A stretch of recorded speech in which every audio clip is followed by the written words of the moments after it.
Good evening. So I'm here to present the contract modification number three with At Work Enterprises. This contract originally went out in April of 2021 for bid. We received three bids. At Work was the lowest. The original term of this contract was 5 years. This also included the possibility of two-year extensions. This modification includes one of those extensions, as well as addition of two sites and the removal of seven. The seven sites being removed are they don't either require maintenance anymore or we're bringing them back in-house. There's also a small negotiated price increase of 10%. The CPI had gone up 22% from the start of this contract, so we felt that was a very good compromise at 10%. Even with the price increase and the additional sites, this contract is going to go down by just over $17,000. So the new annual cost will be $120,884.40. This is included in the approved 26 budget and will be in the proposed 27-28 budget. Thanks. During the Public Works Committee meeting, Matt, you outlined the 7 sites that you're removing and bringing in-house so that like in-house FTEs or PTEs will be performing those tasks. Can you just briefly run over those 7 sites, please? Yep, absolutely. So there's going to be 3 wastewater lift stations, all the lower Wheaton Way sites. These are the ones that are being removed. Warren Avenue and 11th, so the site of the old Girl Scouts Hall, and then Kitsap Way Culvert Crossing. The 2 sites that are being added are our treatment plant, a detention pond, and then the new landscaping on what I call 11th and Washington, the new landscaping that was added when the roundabout went in. It goes from like 9th Street up to Highland.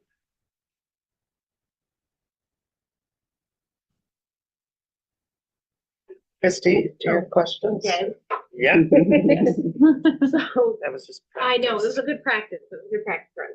So to reiterate, this is something that at $120,000 a year, I'm wondering if we're starting to get kind of priced out of this particular contract with it. Because while I understand this is a large workload and I'm looking at all the different sites that, they're taking into consideration here, but in this, it could be a cost savings if it's investigated and looked into more of, is it possible to have an additional FTE that is brought into either Public Works or Parks that would be able to perform the maintenance and landscaping things? And if so, there's a chance that that could be a cost savings to the city in this, because if we're looking at this contract over time, it has gone up considerably just in the last, 5 years with this. And so if we're projecting those same kinds of numbers, I think we're kind of priced out of it today. I can't imagine what it's going to be in the next possible 2-year continuation that we could have with it. So that is something that I don't know if it's been explored or it's been discussed of, is there a way to take this in-house to, have those costs mitigated a little bit, just like the future of them, but also at $120,000, a full-time FTE under, Parks that I was looking at, looks like it's topping out at about 81,000 for that. So even with benefits and everything else, that's, I'm guessing, under the 120 that we would be looking at with this contract. Plus we would have another FTE that is a 40 hours per week dedicated here in the city, that while this is the emphasis of this, in the wintertime there may not be as much, but we would have a full-time employee that could take on other tasks in all of this. So I don't know how much has been explored with this, or if, not feasible. Not much. Chance and I have talked about it. We feel, especially during the summer months, I know you talked about the winter not requiring as much. Summer is going to take 2 people at minimum to maintain these sites. Also, there's other factors we need to consider. If we were to go the FTE route, we're going to need a vehicle for them. We're going to need equipment for them to run, because all the other equipment and vehicles ideally are being used by other staff. So there's other costs that are associated with it. I think it's worth exploring. I don't know the answer to that though tonight. Sorry, I wish I did, but I don't. Okay. Okay, Jennifer? Yeah, I completely appreciate your question, your point, and I also appreciate the point about I mean, this is summer work. We do have a difficult time filling seasonal positions sometimes. Is there anybody that can speak to like our seasonal positions that sometimes remain unfilled? Is there anybody like sometimes those just don't get filled? I think didn't we eliminate one of the seasonal positions and restructured into I another think one? we switched them around. Mhm. I think more went to parks instead of streets because they couldn't find streets, or the other way around. So I Chance, think you it's can- full-time. Yeah. but the workload is much heavier in the summer than it is in the winter for all of them. Yeah. Well, I think, in my opinion, we would have to do a full look at what all the costs would be, because equipment, training, all of that, and it really is a two-person job. You can't send anybody up by themselves. Denise?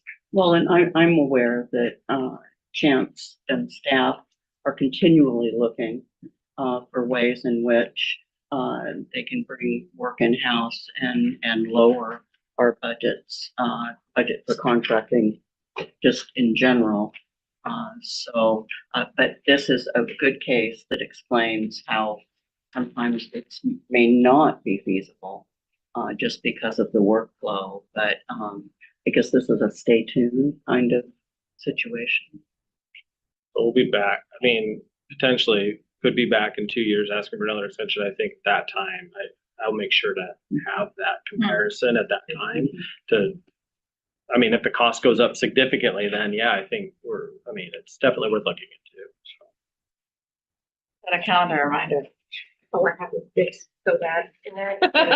So one final thing, I was looking into this company. Is this the at work company, the one that is out of Bellevue and they have some business there in Port Orchard? Yes. Okay, that was another impressive, if anybody's looking at it, very impressive business model that is incredibly inclusive and just a really, really good company to look into. Where I was very, very impressed when I was looking at, can we take this in? And then I was looking at the company, and I was like, oh my God, there's really good people. So, yeah, that was very, very nice. Are there any other comments, questions? How should we treat this? Yeah. Consider. Thank you. Thank you, Matt. Okay, next I would like to welcome Managing Engineer Gunnar Fredrickson here to present item B2. Yeah, good evening. I apologize, but my computer's gonna update in 2 minutes and That what? It always does that to us I don't now. know what's going on with this Thanks thing. for the new tech. Should we go on to item 3 and then come back? Yes, See if I can, we'll give him 1 minute. everybody's computer.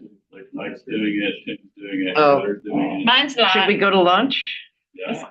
Mine's We not. brought a paper bag. I somehow last couple of times functioned through it, so. Remember It when? does happen when you turn the Before computer on computers. just before a meeting.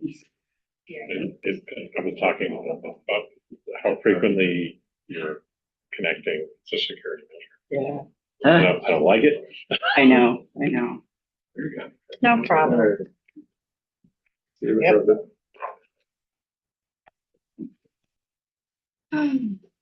So what we have tonight is, we do this every year. This is our Transportation Improvement Program update. We are required by law to have this done. It has to be filed with the Secretary of Transportation no more than 30 days after. Is there a deadline? Yes. Ah. July 1st. Ah. And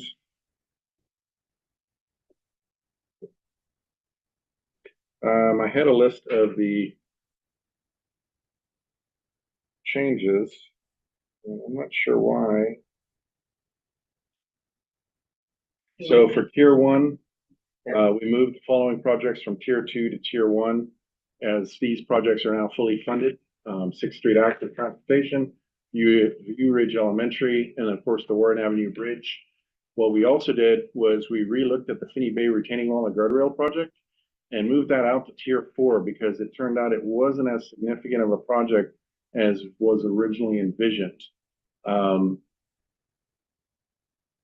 Then with tier two, we moved to 3 construction phases for the 11th Street corridor project, which, as you know, we got fully funded. We moved that and combined it with the design phase. So now, even though the design is fully funded, we still have to get construction for the other 3 phases. So we've gone ahead and moved that into tier two. And then for tier three, we deleted a number of projects. Riddell Road, Elmira, we had the apartment complex built the majority of that sidewalk for us. We deleted the RRFB project on Sheridan. It was supposed to be going in at Spruce, but our current project installed one at Cherry Avenue. With that proximity, that doesn't make a lot of sense to have the second RFB. We moved the 12th Street reconstruction, which really is a stormwater project, but it had a lot of street reconstruction with it, to our stormwater CIP. And with the moving of all these projects, we had room to start bumping some projects up into tier three, so we can start looking towards maybe getting funding for those.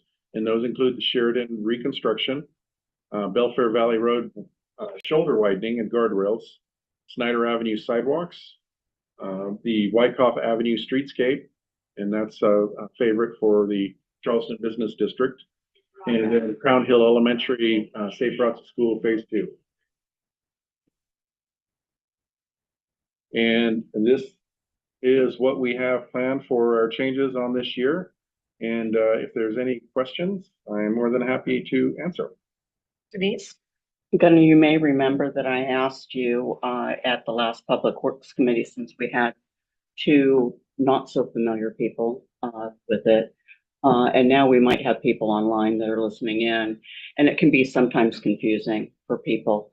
Can you just explain what the tip is and how you make these decisions? I mean, I realize that some are simple. Something's funded, so it moves up. But can you briefly summarize what the criteria are, how those decisions are made, just so that we're all on the same page? Can you do that? And then I'd like to ask a couple of specific questions about that we all also covered with the 11th Street design and why certain phases were, or certain projects were chosen for phase 1. Sure. What we have is we have 2 programs in the city. We have a 6-year program and a 20-year program. The 6-year program is our transportation improvement plan, and then our 20-year program is the overall capital improvement program. The projects are chosen, basically these projects come from various sources. We have planning studies, we have citizen requests, we have a number of avenues for these projects that are how they're generated. We include them on the list. Back in the, not too long ago, we used to just have this running list, and we'd look at, what grants we could go after for the projects, and that's how we kind of moved them around. Now we want to try and be a little bit more quantitative and qualitative on it, and we came up with a recent ranking system for these projects, and now we're looking at using that ranking system to be able to move these projects up. Tier 1 projects are fully funded projects. It means we've gone out, we've been able to secure a grant or loan, something that we're now moving towards doing the design or construction, whichever phase of the project we happen to be in. Tier 2 means we're partially funded. Good example is the 11th Street project, where we got the entire design for the project funded, but we don't have any construction money for the 3 phases we're planning on doing with that project. So it's partially funded, and we're going to start with that design phase later this year. Tier 3 are the projects that are up and coming. They're the ones that we're going to be starting to look for money for, and moving them up to either tier 2 or possibly even in tier 1. The 4th one, which we don't include because is kind of what we call our tier 4, and those are all the projects that we have now ranked, and they're basically, if you will, kind of like baseball in a bullpen. They're waiting to be brought up, and then we'll be looking for that funding for them. So can you get in a little bit more to the, what are the types of criteria that you use other than funding for ranking? We actually don't use funding for the ranking. That was specifically left out. we wanted these projects to stand on the merits. We have 6 categories that we rate them by. It's safety, mobility, equity, and I don't remember all 6. Preservation. But System preservation and major maintenance. Yep. Complete streets and accessibilities, concurrency, efficient mobility, equity, and the environment. yes, And the number 1 is safety and security. yes, yeah, and that gets the most points. And that's where we're looking at basically accident records, complaints. If there's something there that we need to do to make it better for our citizens. That's great. And then with the 11th Street, I know there have been questions in the community about how do we decide which one to do first, which phase to do first, you know? Well, that one is a little bit different where we looked at that one as far as the rankings on that one. And I don't recall the exact rankings on those, but we have them right now. We've called them phase 1, phase 2, phase 3, but it's really going to depend on how we're going to get the money. Phase 1 right now is really just a mill and fill. That's the section between Naval down to Warren. The roads just needs really to be ground out and repaved. There isn't too much to do there. Phase 2, which we're looking at from Warren to Pacific Avenue, would be basically continuing that community boulevard from where the Washington 11th Street project stopped at Pacific Avenue. We would extend that project all the way over to Warren Avenue and wider sidewalks, bike lanes, vegetation, just a lot of improvements to make it that whole community boulevard look. The third phase, which is really kind of the big one, and that's the most expensive because there's a right-of-way phase in there, would be adding that left-hand turn lane at Warren and Callow Avenue for the eastbound traffic. So you don't have that rear end accident history that we've got there right now. So just simply put, it's because it's so big, so expensive, it involves right away. But certainly if mana falls from the sky, money's there, yada, yada, yada, it might be elevated up into a different time Correct. frame. We might wind up with a safety grant or something of the nature before we can get the preservation money, and then it's going to move up accordingly. So but basically now that it is in tier 2, we're going to really start looking for money to be able to do that project. Great. Thank you. Yep. Other questions, Anna? Thanks. Okay, so this is only my 3rd year on Public Works, Oh, but I am sorry. fairly Did skip familiar a with the year. Transportation Improvement Program. I am not going to try to beat my head against a brick wall or accomplish the impossible and say, let's take a look at the scoring before this is due, because it's not going to happen. But I do want to draw everyone's attention to the emphasis of this scoring system on WSDOT crash data that reflects fatalities, and that focuses more, it appears to me, am I a statistician? I am not. That's why I want to look into it. But Gunnar and I have been going back and forth about, for example, in 2021, the WSDOT crash data shows that there was 1 no injury accident at 13th and Wyckoff. There were at least 6, according to the heat maps that were at that time available. Ambulances were called to 2 of them. That's a discrepancy, and I'd like to work on it, because if we're looking at projects that just happen at arterials, we're not serving all of our residents well. So I'd like to put this on the Public Works Committee agenda, because as I say, I'm not going to launch into a whole thing right now because it's a deadline, right? Correct. We have to have Yeah. So sometimes there is nothing to be done, but I would like to look again at this scoring with the thought of prioritizing residents and pedestrian safety. And what are they calling them now? Petacyclists. Swear, I ran across it today and I'm so happy to get to use it. But to balance those, to not just think about vehicular safety.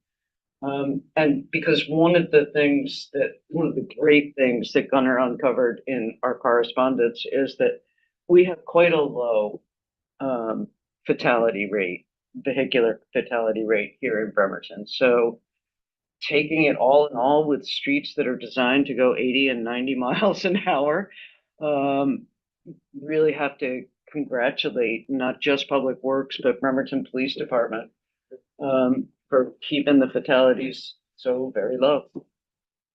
I had thought, because I was privy to that correspondence, I thought that we had included other types of accidents, that there was a report that included not just vehicular like fatalities, Right. but We actually break it down to basically it's vehicular, bicyclist and pedestrian. right. And so, in the last 5 years, I believe, it's something like we've had, 9 vehicle fatalities, included in there's a couple motorcycle fatalities.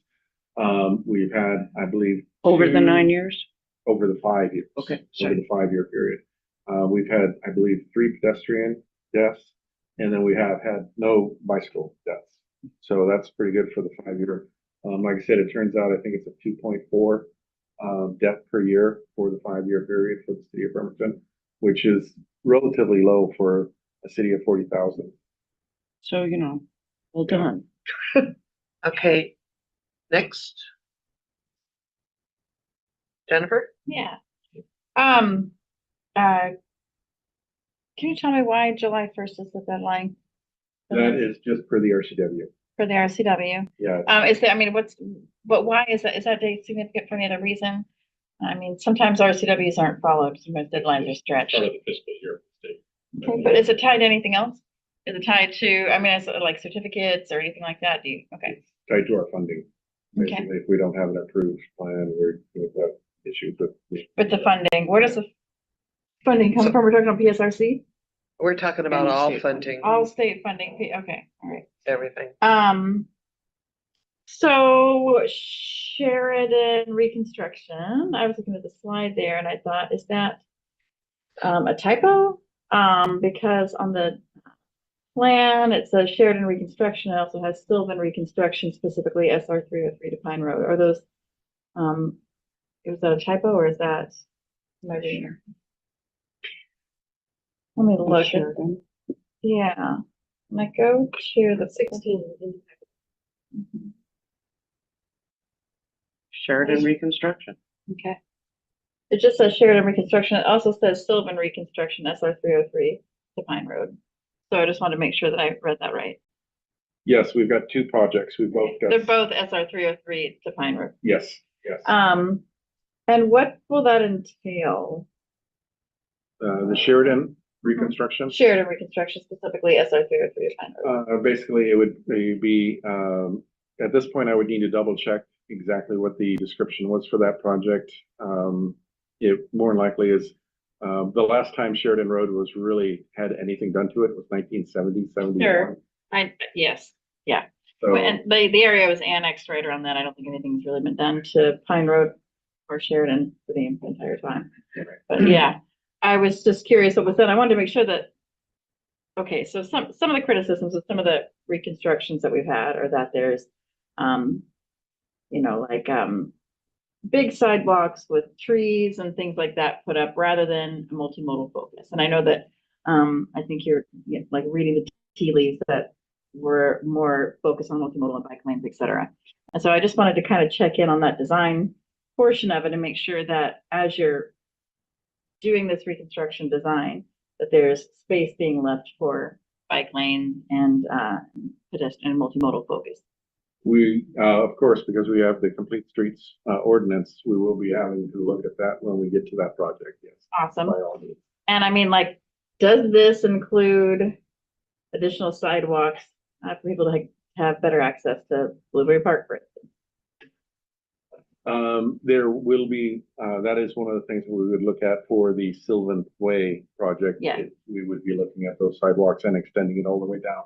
Because right down by the corner could use a little extra, but there's a lot of great sidewalks on this road. And so thank you for bringing that to Sylvan. It has a distinct, lack of sidewalks in that one corner, but both of the corners, Sylvan and Sheridan to Pine Road, are lacking in some safety features. And so as we're thinking about, that, I just would love to just put a good word in for my constituents that you know, they deserve some good, safe sidewalks and some good easements on those roads.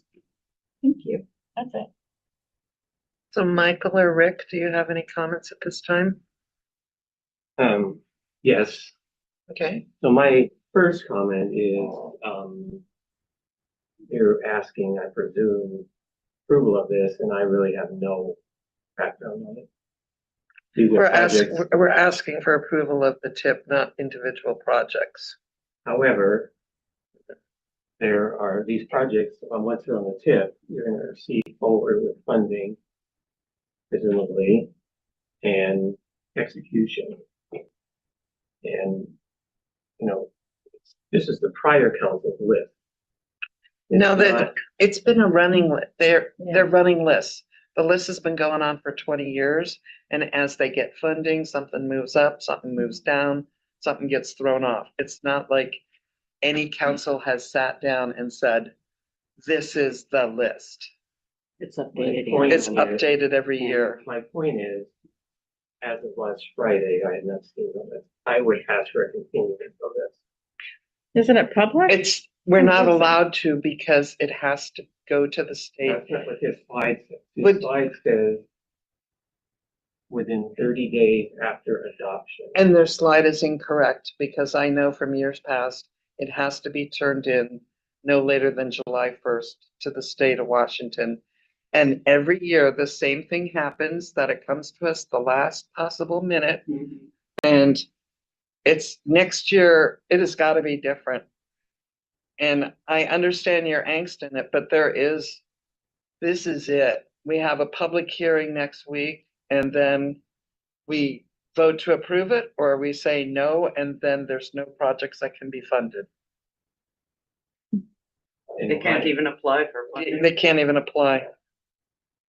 The other comment, the other problem I have is we say it's fully funded, but the fully funded includes some money from the city coffers, Sometimes. correct? Sometimes the things that are where they have a grant, say for PSRC, where it's fully funded for that grant to design, right?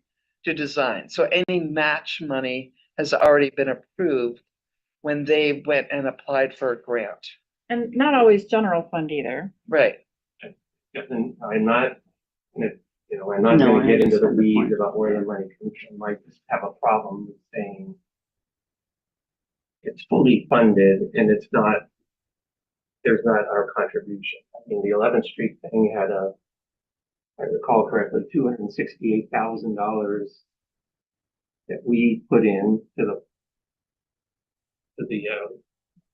plan. Multi-million. Yeah. And it was matched by, so this is money out of our general fund or REIT fund or whatever you want to say, that maybe I don't want to spend on it. Okay, we have other issues in our city that need attention, and it's just deceiving to me to say it's fully funded when some of that funding is going to come out of the 26, 27 budget.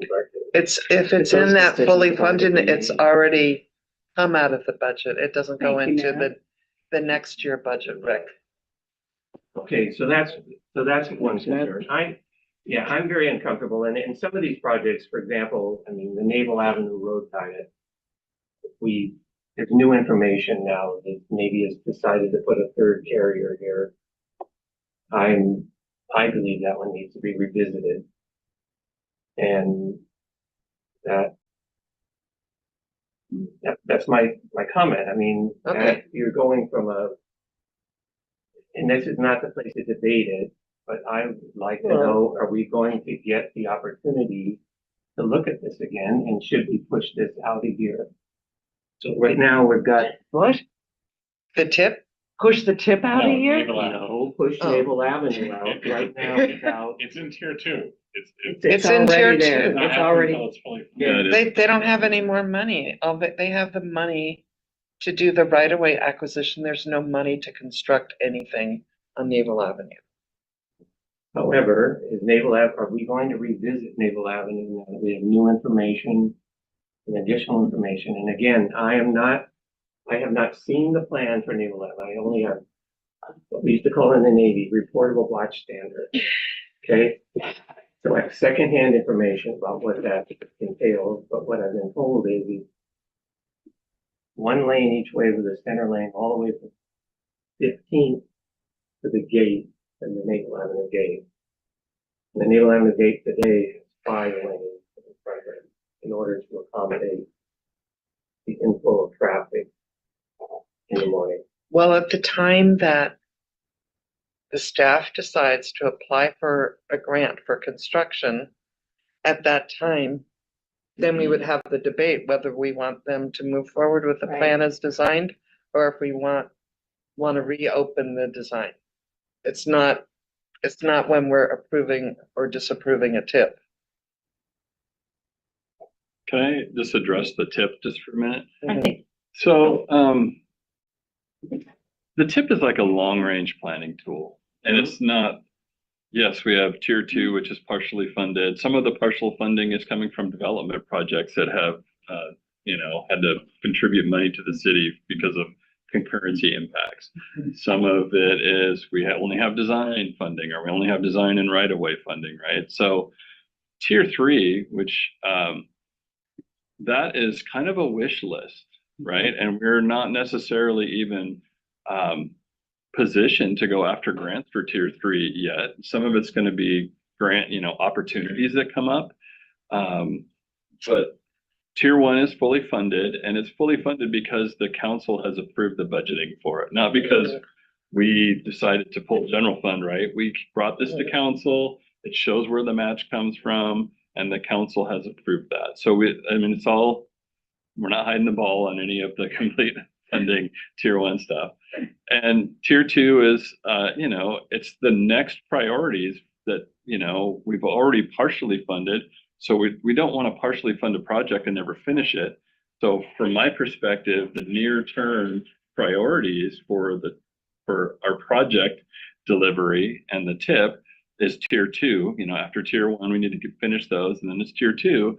And then we're continuously trying to evaluate what we can pull up from tier 3. And tier 3 is just really a list of projects, and some of them are going to fit in some programs better than others. Safe Routes to School is gonna score better with that program from the state than the roundabout if we put one in at Marine Drive, right? So they're prioritized, they're scored, it's objective, hopefully. We know we need to keep looking at scoring. I don't know that we have perfect scoring prioritization on the tip. It was a lot of hard work to get where we are. But there's more work to be done, and there's opportunities. So in terms of waiting to approve the tip, it's not really, there's not a lot of risk associated. This is our message to the state about what we would like to have potential get grants for. That's really all this does for us. What's fully funded, what's partially funded, and then what the wish list is. So for the tip, we spent yeah, go ahead. My point is, it's like a snowball, okay? You start for the little one, and then you get bigger and bigger and bigger. Mhm. Pretty soon, it's very difficult to stop that momentum or to even adjust it or to revise it or move it, steering it someplace else. All of these little things add up to the point where you find yourself with, we can't say no now, or we can't, we always can, but remember when I brought it up with Elmira, and the comment was made, well, we can't turn down the funding now. By the way, my sidewalk is what I brought up before, and now the sidewalks have come out of the equation, because if you recall, I brought up the fact that the vendor or the Blue Ridge put sidewalks in. Yeah. Nevertheless, They're talking about the different sidewalk. They're talking about the I sidewalk. know, but I'm just saying that the point was, it's too late to turn back now. And I'm concerned about our ability as a new council to look at some of these things with a new perspective and new information that has come forward since the decisions were made.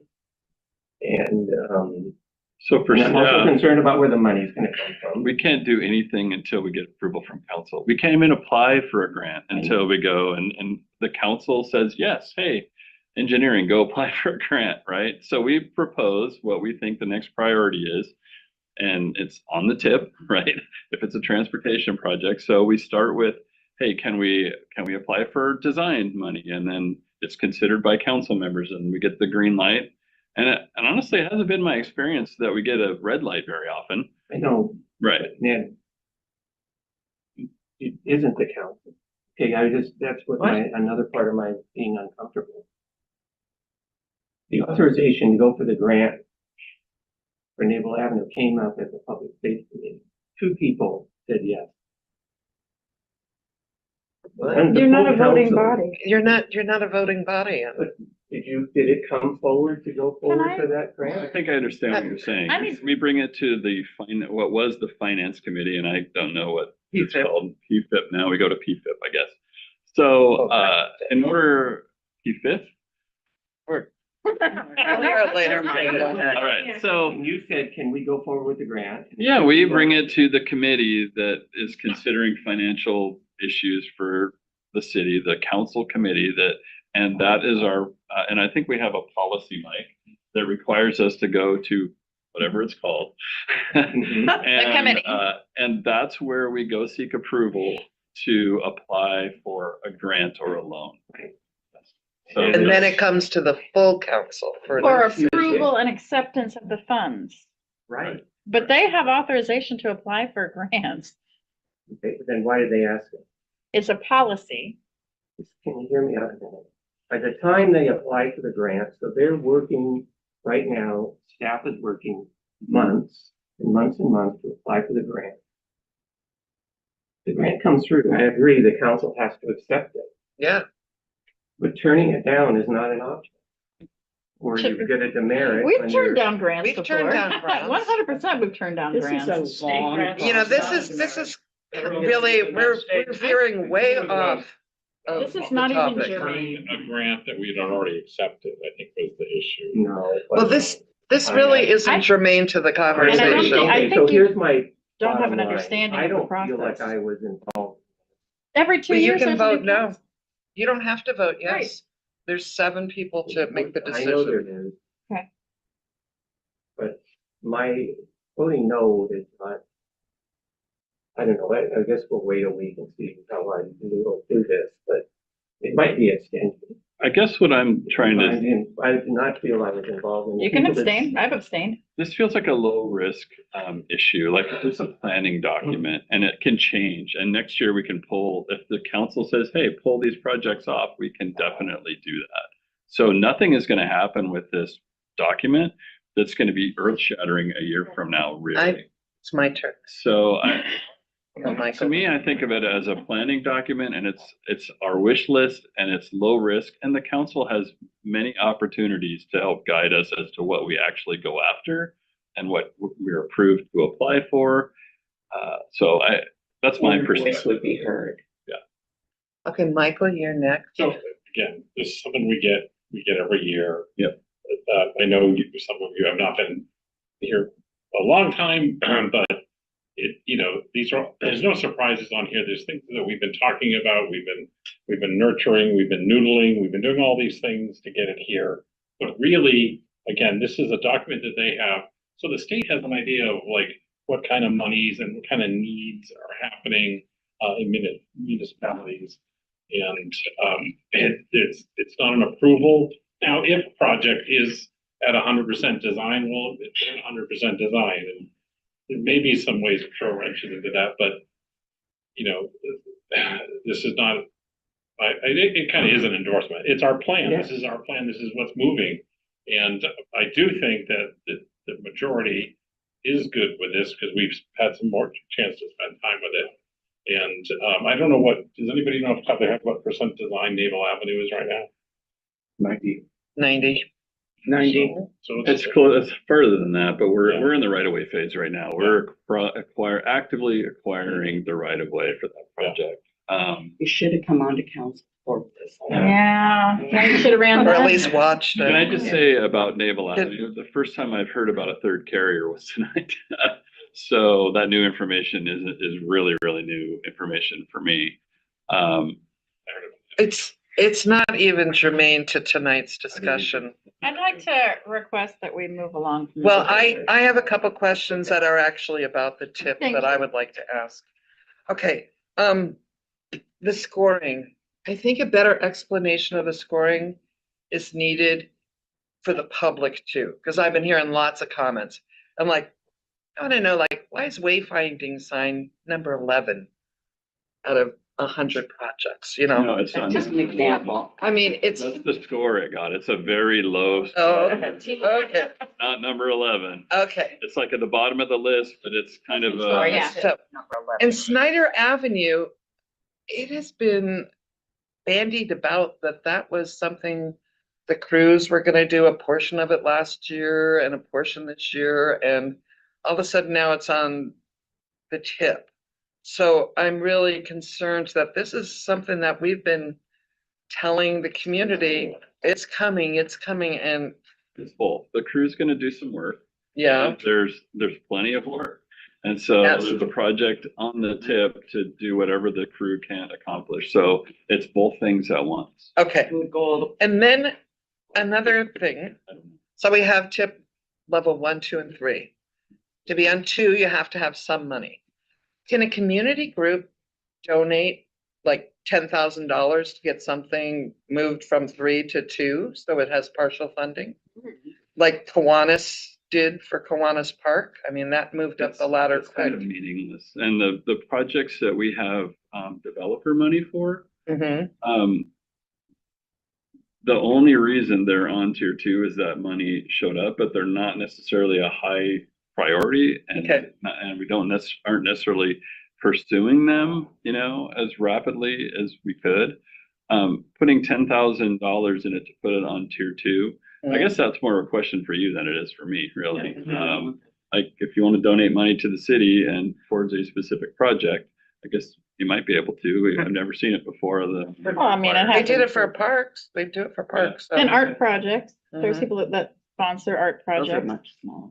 much smaller, but I Any mean, of those, so that's not my experience, but Okay. it's probably possible. I don't know. Okay, so I think one thing that would really help the community and council is for a really good explanation of how you are prioritizing, what your scoring is before we get to approving a tip next year. I think we need an extra meeting before to really explain that, because every year we always get this. Like the full council, because we take this to the Mhm. Public Works Committee every year. Yes, So that's how we disseminate this typically. yeah, there's usually only maybe 15 people at best watching Sure. Public Works Committee meeting though. So if we can plan on that next year instead of, you gotta vote on this, this is it, this is the last chance, because that's what it is. Okay. And I get it, and I'm fully with, Well, here's what I'll say to that. Coming in one meeting ahead of time to talk about scoring when we've spent 3 or 4 months going through the scoring isn't going to help move the needle either way. Like we'll get input and maybe you'll understand it better. But if you want it to change so it actually impacts next year's tip, then we need to do it way, way sooner than that. so like when, February? Now. Now is a little early. February might be a little late. I don't have a September? good answer for you. Yeah, maybe, but it's something that we Okay, would. we'll put This is it something on, that we can put on Public Works Committee. Yeah. we can put it on sooner our rather agenda than too. later. And then for Yeah. study session, I do think that criteria, I can't recite it off the top of my head. Me too. One page infographic, would be really helpful to explain that. I also feel the need to say, because I have been a consistent member on the Public Works Committee, you've done an incredible job at listening to input on the tip and really trying to integrate with the criteria and with other things. And I don't think that's recognized, because we all weren't a part of it. But I was a part of it, and there were some real arduous meetings around this, challenging to navigate. And I saw changes being made. So I have seen Mhm. improvement in the tip. And I would think that we're just gonna keep doing that, Yeah, that's our goal. Like Yeah, it, yeah. like it's not perfect. It's a living document, and it's intended to be adjusted as we need to. If we don't like Yeah. the scoring, it is fully intended to be that. We also are looking at some changes and maybe being able to be a little bit more visible. I've got some of my thoughts, and we've been working towards them. Maybe be able to roll something out in the next couple of months. Oh, I can understand. Okay, great. All right, Anna? Thanks. Just a couple of quick things. Rick, you have often mentioned to us that you, oh, I'm sorry, Christy, did you have something? No, sure. Okay. You have often mentioned that we were, failing to fully consider the claims of the Navy. And I think if you look at this project list, you will see how very, very focused it is on major, ingress and egress routes. Yep. To the shipyard. And that's not hundreds of thousands of dollars, but millions of dollars that are coming from city coffers, not to make life better for residents specifically, but to make things better for the people who come in and then come out again. The other thing I wanted to say is thank you. Let's definitely put this on in September. And thank you. And would council be, is it possible that we could be looking at the tip, like say in April of next year or May? Instead of June? I think at least May, but I think it's more important even about looking at the tip is educating both council and the public on how the decisions are made. Yeah. And so for that to be way earlier before their, September. yeah, How's that? well, that's just before this budget. I think we hear that we need to. It's earlier. Yeah. Yeah, well, Yeah. we can pin down a date and put it on future agenda calendars. But I think it's good for you guys to start talking in September. And we are looking at being able to do something with a public facing page, so people can see. Oh, great. That is really needed. We're working on that, and hopefully it's gonna be something we can roll out. Oh, you go, guys. Couple months, so I might retract that couple months. Like Gunner's the only one looking at it right now, so. Well, you should work with Kelsey. She's really doing a great job with city council trying to help us. Have a good start. I think Rick might have had a question. Well, I won't debate. Councilmember Lochner's comment, maybe you can do that in the hallway, but my other question is Werner Road Okay. has an extremely high rating, 76. No money until 2028. There's nothing on the list here until 2028. If you've been up Warner Road recently, there's a lot of industrial development going on right now. Well, hopefully we get developer fees and they can start paying for our It's roads. partially funded. That one is partially funded by developer fees. And so it's not, when we work out our work plan, there's funding availability, there's staff capacity, like we have a really full workload. And so we're looking out to 2028 with our project planning, and to the point where we're assigning hours to staff during certain months of the year to address projects. So some of that is we don't have a grant that we've identified for that yet. The only funding is what was provided by developers. And I think we've got a pretty full plate for 26 and 27 already. So trying to bring it forward is going to be challenging with the staff and workload that we already have. That seems like a long time away, but it's not really. Well, I've learned. We've decided that it's an $8.9 million project. In That's the 2030. estimate. Yeah. It's also the roadway is partially county Yes. and partially city. Yes. We Okay. should be making the improvements in the city portion of it. And that is something that we need to work out with the county, because a second project up there would be a trail that runs all the way from the top of the hill all the way down. Yeah. And multimodal. There's more than one Werner Road project. Yes. There's the portion that's down by the highway on Loxie-Egan's, Yep. like between SR3 and Union. And then there's a continuation project that goes up the hill, further up the hill. So there's multiple Werner Road projects. Okay, All right. Are we done with this issue? For now. So this For is, this item is required to have a public hearing, so we'll see you at the public hearing next week. Thank you. Anything on the presentation that, any revisions, any suggestions? The more you can explain about how you score stuff, I put a The slide better. up on the criteria. yes. Yeah, Yep. Thank you. You could maybe Yeah. talk Take about. and It's a take one-pager. added. It's really a You know, July the first criteria of those deadline, new take ones. off 30 days after stuff. That means there is no deadline. We could stretch this out to the July meeting. It is a July 1st deadline, and I'll have to look at that, Gunner, but yeah, That's not what this says. thank you. Thanks. Thank you. See you next week. be See you next free. week. Yeah. Thanks. Is Jim here tonight? Oh, yeah, okay. See you. Next, I would like to welcome Parks and Recreation Director Tim Barker here to present items B3 and B4. Welcome, Tim. All right. I only have one slide for each of them, just as more visual. I like visual things.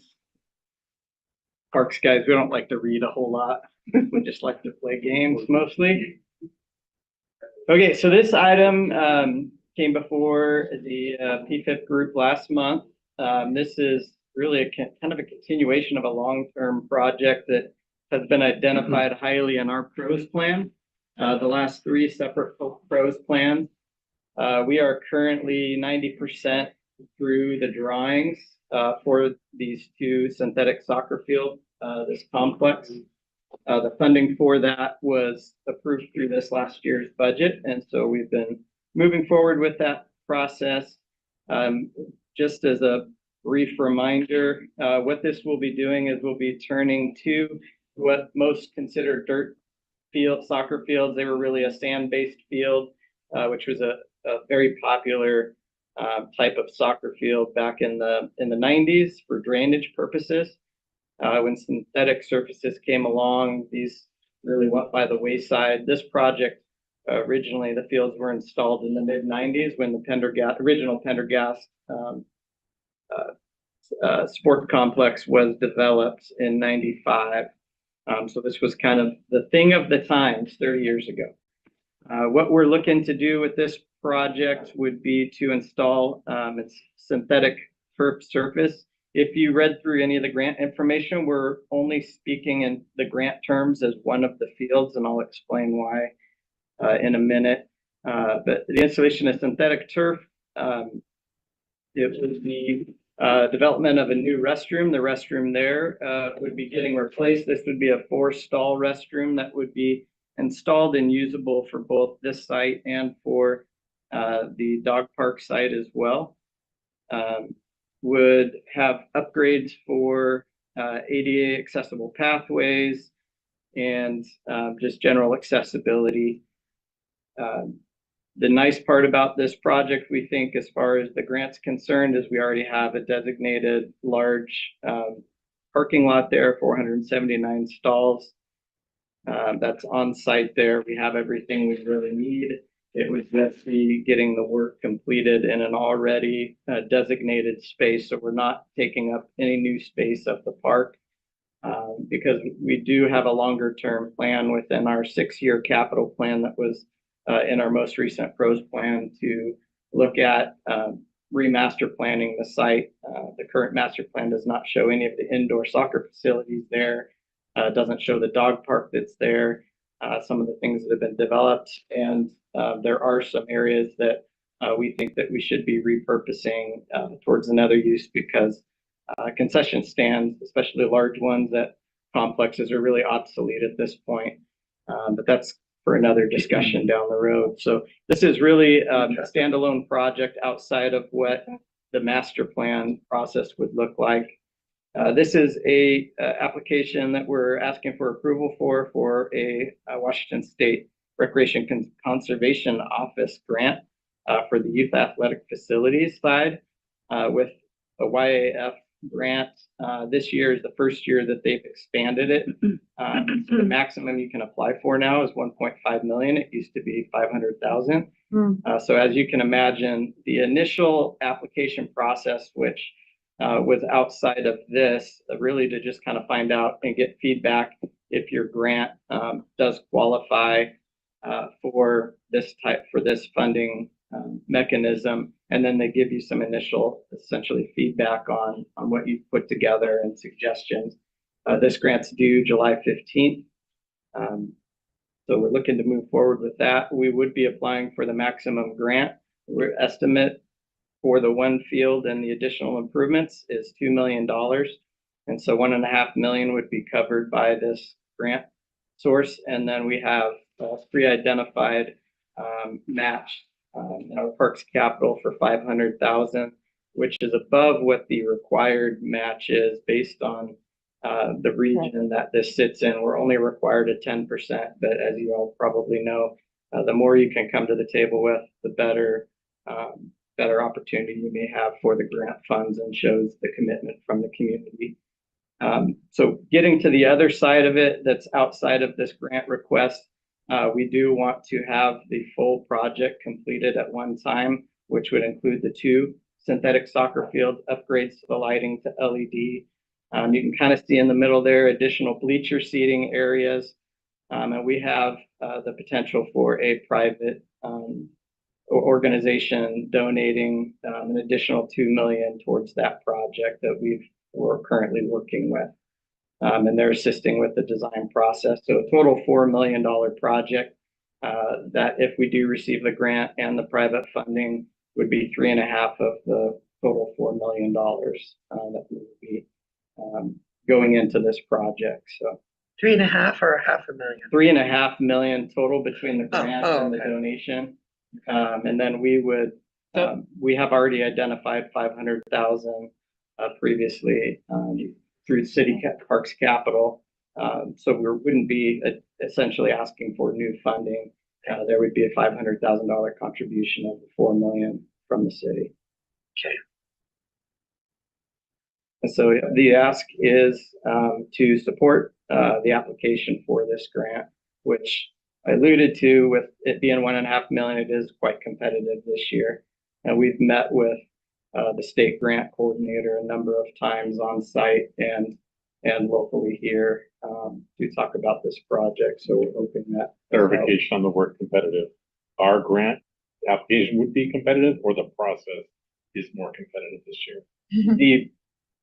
The grant application, so the competitive side is there were 77 organizations that applied for this funding that's available.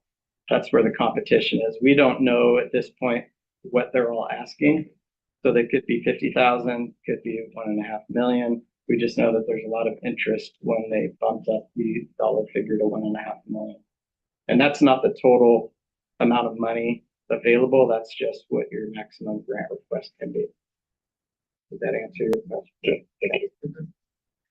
So to other people, which committee did you go to? Okay. And we've taken it to the Parks and Rec Commission. Okay. Yeah. And they are providing a letter of support. And we have a number of letter of supports that we'll be attaching to the application from the Okay, so members of the committee, you can ask questions or comment first. Michael? So, curious about the I guess maybe non-sport use of the turf. I know that some places are really, keep off. There was some talk about, developing Pendergast as a place to have community festivals and things like that.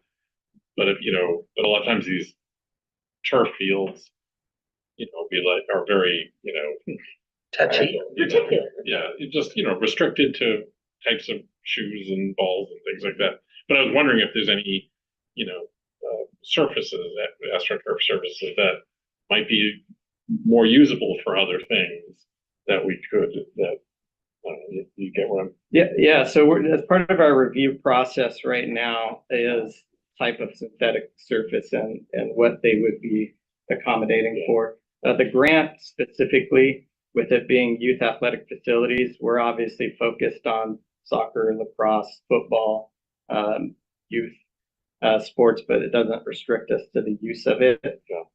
Currently, This facility is utilized since I've been here once a year for a community festival that we had some complaints last year because the surfacing wasn't accessible because it's that sand dirt surfacing. So wheelchairs were getting stuck in certain areas, and these were concerns from vendors that we heard. And so that was part of our review Yeah. process with that organization this year, was to make sure that they were going to be able to make that accommodation. And so with this, we would look at, and I've seen other communities have successful events on them that would be very restrictive on what we'd allow on the surfacing.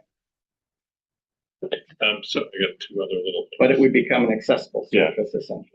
But that being said, like, say we wanted to have community concerts out there or something, especially on that lower field, because it's flat, then it's got the, Yeah. you know, and then people could be up above. But it'd be great if we could think to maybe put some power either at the far end or on the, I guess, the west side. So it'd be just something to think about. Lastly, can you just talk a little bit about what it looks like when somebody gives us a donation of that size? Is there a quid pro quo? Is there some use? Is there some access that they have? And that's a great question. And that's part of the reason why we are sectioning off this project instead of it being one. We're having it two separate. In the research that we did with the youth athletic facilities grant, we've seen that there's been some issues with adhering to the grant conditions in the past when they've utilized private funding to go towards it, because they're supposed to be available for community access, equal access for all. And some organizations, communities gave preferential treatment to that organization. And so that violates the laws of their grant. And so what we would be looking at here, and what you typically do when you do have private sources, is you have some sort of agreed upon terms ahead of time. So what this might look like is the city would, be in charge of scheduling for both of these fields, but they may have priority on one of the fields, is what it would look like. And then the secondary field, the one that the city would be funding, we'd have an open request process for that. Not that the other field would be exclusive, but they may be given priority. Those terms we are in the process of looking at right now as opportunities. The other way you look at it too is you say, let's say it's a 10 to 15 year surface is what these typically are. When you go to resurface them, your major costs are in the infrastructure below. And so the surface is actually most of the time much less expensive to review. But you look at, with that organization, maybe getting into a 10-year agreement, and then for use of the site, potentially at no charge because they've given that donation towards the project. But then you renegotiate that time. If they want to continue, then they can re-up their investment towards the replacement. Okay, other committee members? Who is the private funding coming from? So we're in, we have an MOA right now with the Kids Up Alliance folks. And so we've been working with them for the past 6 months. And so they work closely with local Bremerton Soccer Club and a number of other local clubs in the area. And so they would be the organization that we haven't signed on with, but we're in conversations with. And $1.5 million. For theirs would be $2 million. Theirs would be. Yeah. Okay, And the other 500,000 that is coming out of our general. Yeah, it was identified. not, Parks not Capital. out of our Yeah, general. it was identified a few years ago within Parks Capital. All right. Generated from excess revenue out of the golf fund. All right. Denise? I really appreciate, you looking into multi-use of fields. At the same time, I believe that this council has, decided to move in the direction of youth sports, of a complex that could be an economic development engine, not simply for festivals that end up, let's be frank, they cost the city money to support. So looking forward to hearing more explanation or exploration of that, and also looking forward to a new master plan, for that property. And that's my question. Do you have any idea when that master plan for the property may be completed? It's in our 6-year capital plan. We have no funding right now for it, and so we would need to identify that funding. But I would love to be able to show you in the 27-28 budget that we'll have it in that budget. That couldn't come out of the capital planning for capital projects. Yeah, and really the long-term vision to, 2 soccer fields isn't a full massive economic impact tournament. But I have done this previously where I've transitioned infields into synthetic for softball fields, and then you can have the younger teams playing not just on the synthetic, but it's a lot easier to play soccer where it's grass to synthetic as opposed to grass to dirt. Right. So now you're really expanding the opportunities of playability at that site alone. A question came up about some improvements as well related to some county property. They're looking at upgrading some of their soccer fields. That doesn't necessarily create competition because when you have a large event that comes to your community, they're going to grab it at every type of flat field you can find. So I don't necessarily see this, their project taken away or ours taken away from them. So in the fee schedule, it looks like to rent a field is pretty low. Is that something that you're We have no synthetic fields though right now. So we would have a specific fee that we would put on this for these fields that would be higher than your average. And the concept would be is that the funds raised off of these fields would pay towards the operating expenses. Okay. And the fee that you currently have, does that cover operating expenses for those fields? For the sand and soccer, the sand soccer fields right now, no. Nobody we also uses don't them. really do much to them. Nobody uses them. And I would say that we probably do minimal maintenance on them right now. Okay. All right. Jennifer, do you have questions? Yeah, all right. It came from golf course overflow, the 5. balance over. Well, no, because. Profit, and so there's a request for council to profit to shift to park capital. Part of our Okay, policy. So let's not get rid of that golf course. Yeah, the 2 locations fund balances for the golf course can go to is the golf course. yes. Yeah, that's it. Okay, and so I think that this is one of the things that we had hoped would happen, right? In previous council iterations, not the new one, which happens every couple of years. We have a potential to have a new council. But we had hoped that there's a large request from the golf course for funding to to renovate some of their one of their entire courses, and then the water system, the irrigation system. And we had this long conversation about how we had hoped that some of that money could go towards parks. And so I appreciate that. So I'm going to overlook the 10% minimum, 25% match. But so we talked about, okay, so the MOA is with Kids Up Alliance Football Club. Is that the name of it? Yeah, and so we Okay. just have our memorandum of agreement right now is that we will pursue a potential partnership opportunity with them. And how often are they using the Pendergast right now? Pendergast fields get used once a year for a festival. Okay. There's no soccer that we're aware of as far as rentals. Nowhere in the space do they don't use anything in Pendergast Park right now. Okay. Okay. Okay. I was thinking about honest God, I was thinking about the partnership, with the pickleball club and the partnership that we made with them to get the courts lined, and now the pickleball club do they have first pick of dates? I don't know who even really reserves the pickleball court besides the pickleball club.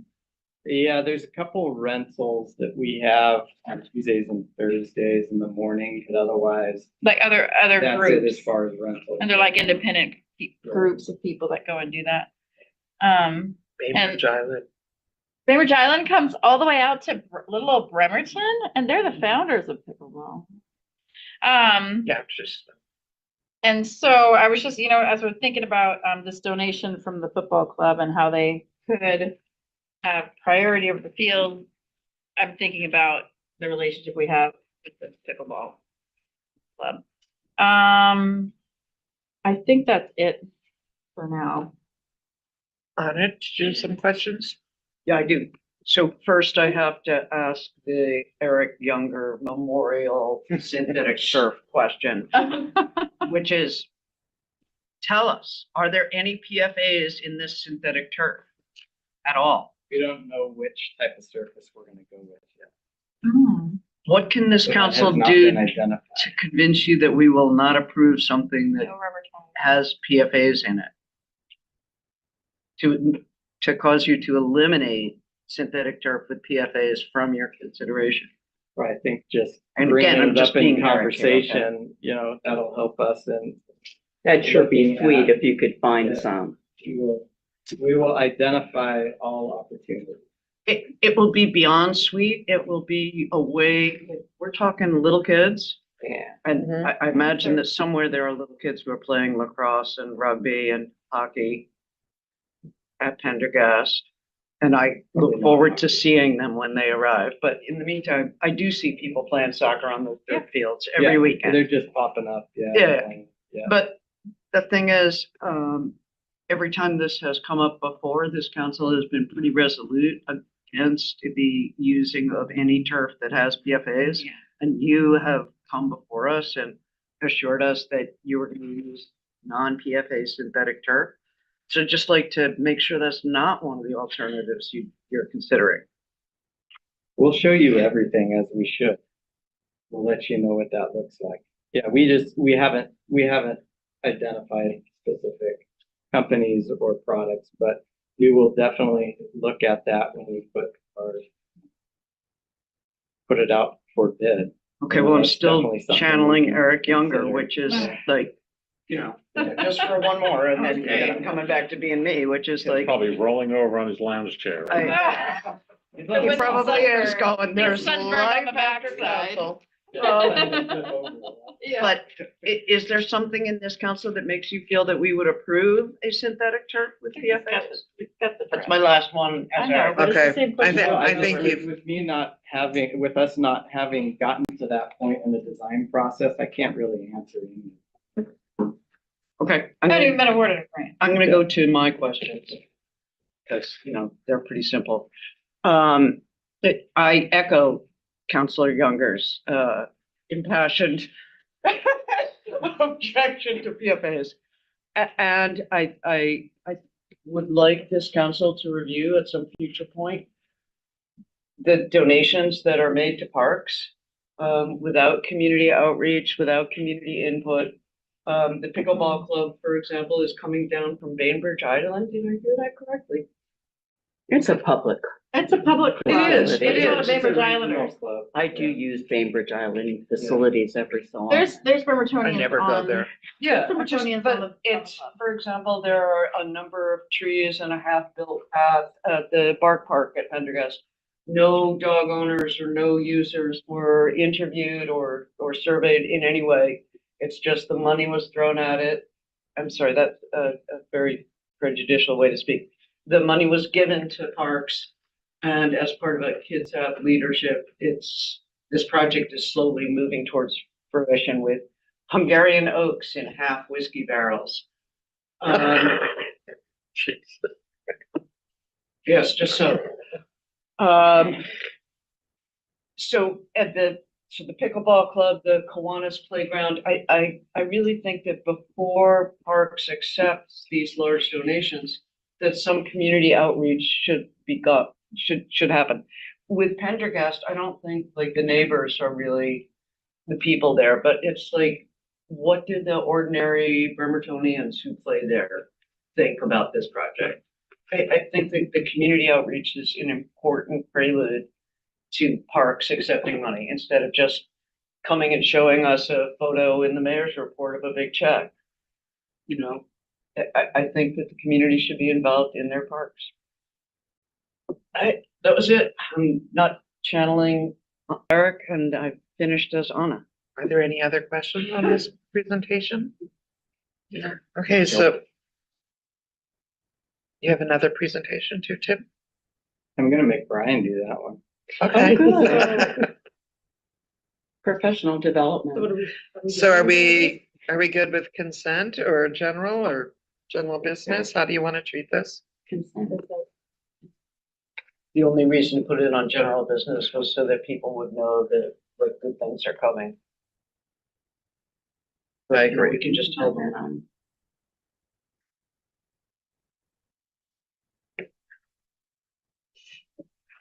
Okay, welcome, Brian. We figure out PFAs yet? We did. Yeah, No. We didn't. well, you know it's gonna come up. We're gonna ask for the spec sheet. We'll say no. But I wouldn't remember. We'll send you a copy of this. Hey, Brian. Hi there. Good evening, council.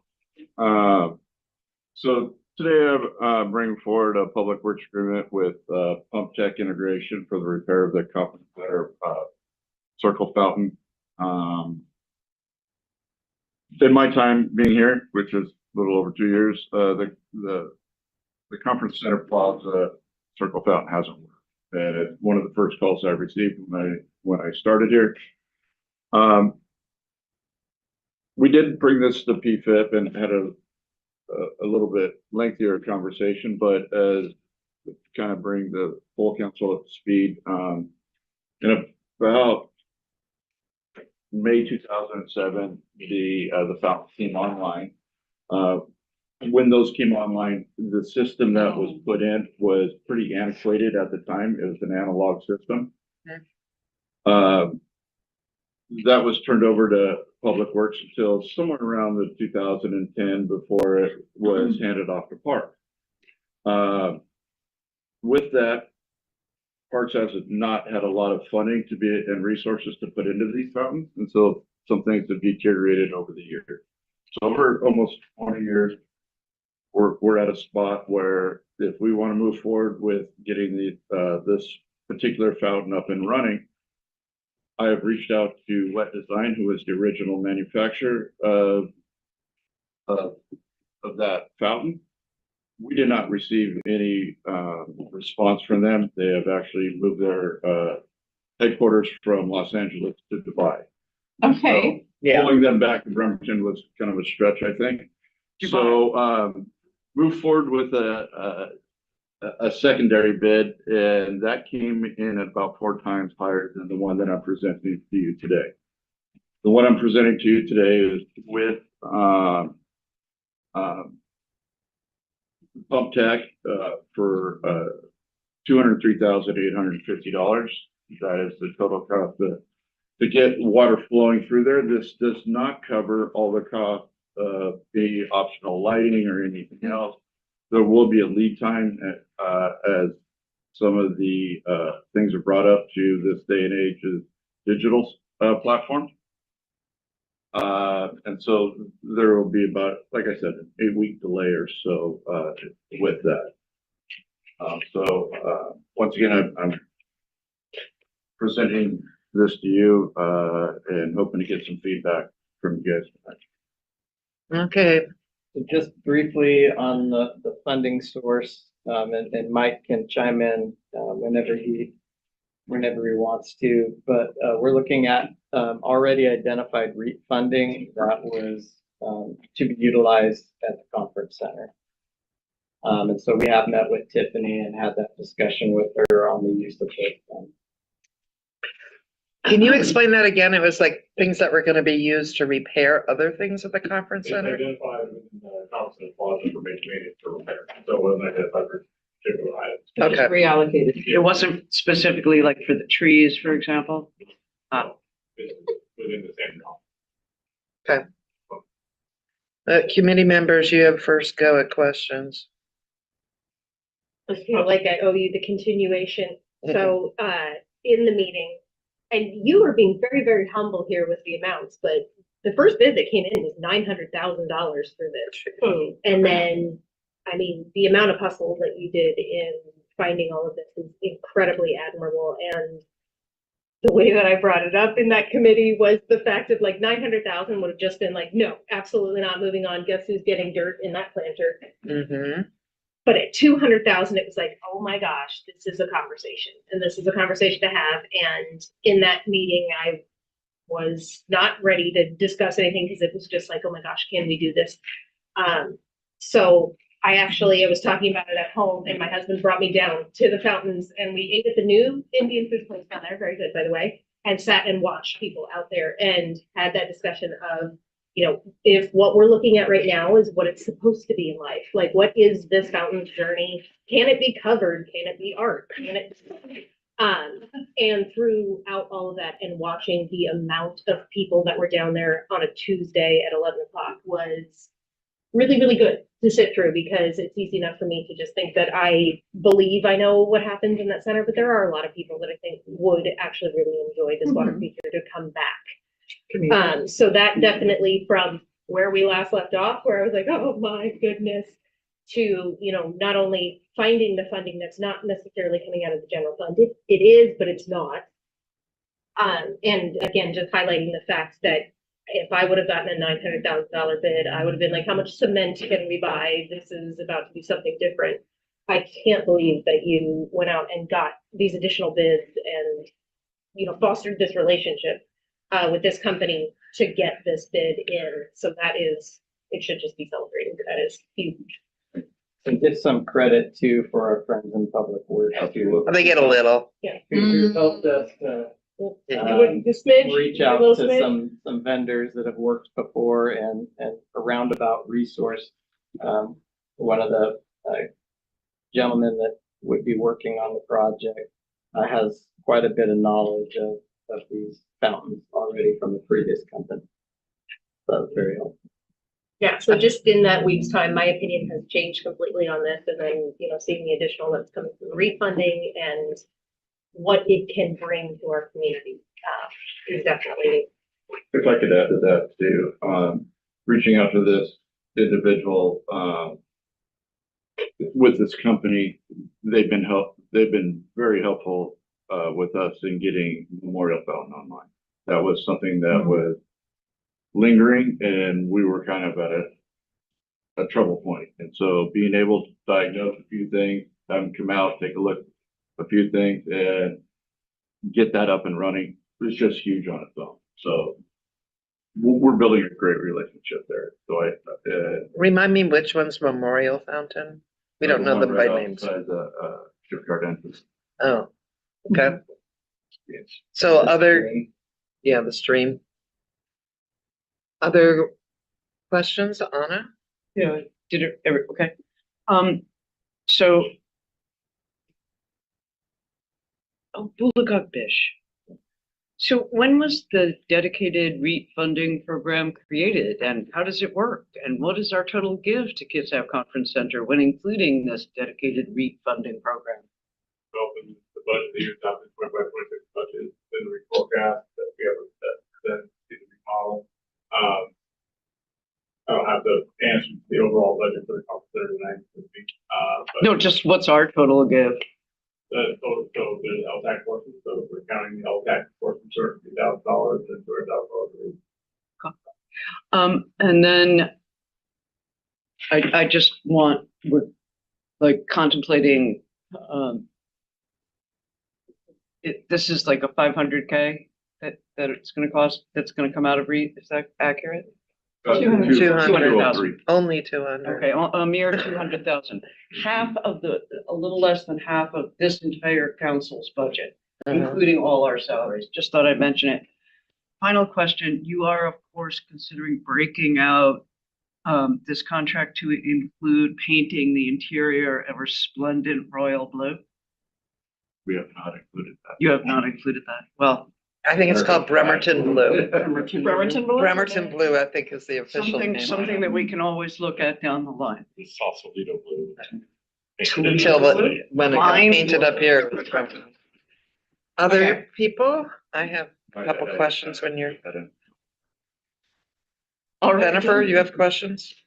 I was thinking about this space and I appreciate that you went down there to go kind of like look at the activity. I was thinking about when we were all visiting that space recently for group photos and how kind of blighted it looked.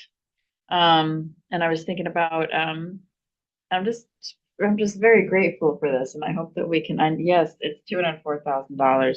But I was thinking back to when the fountains were on and when was this fountain put into place? 2007.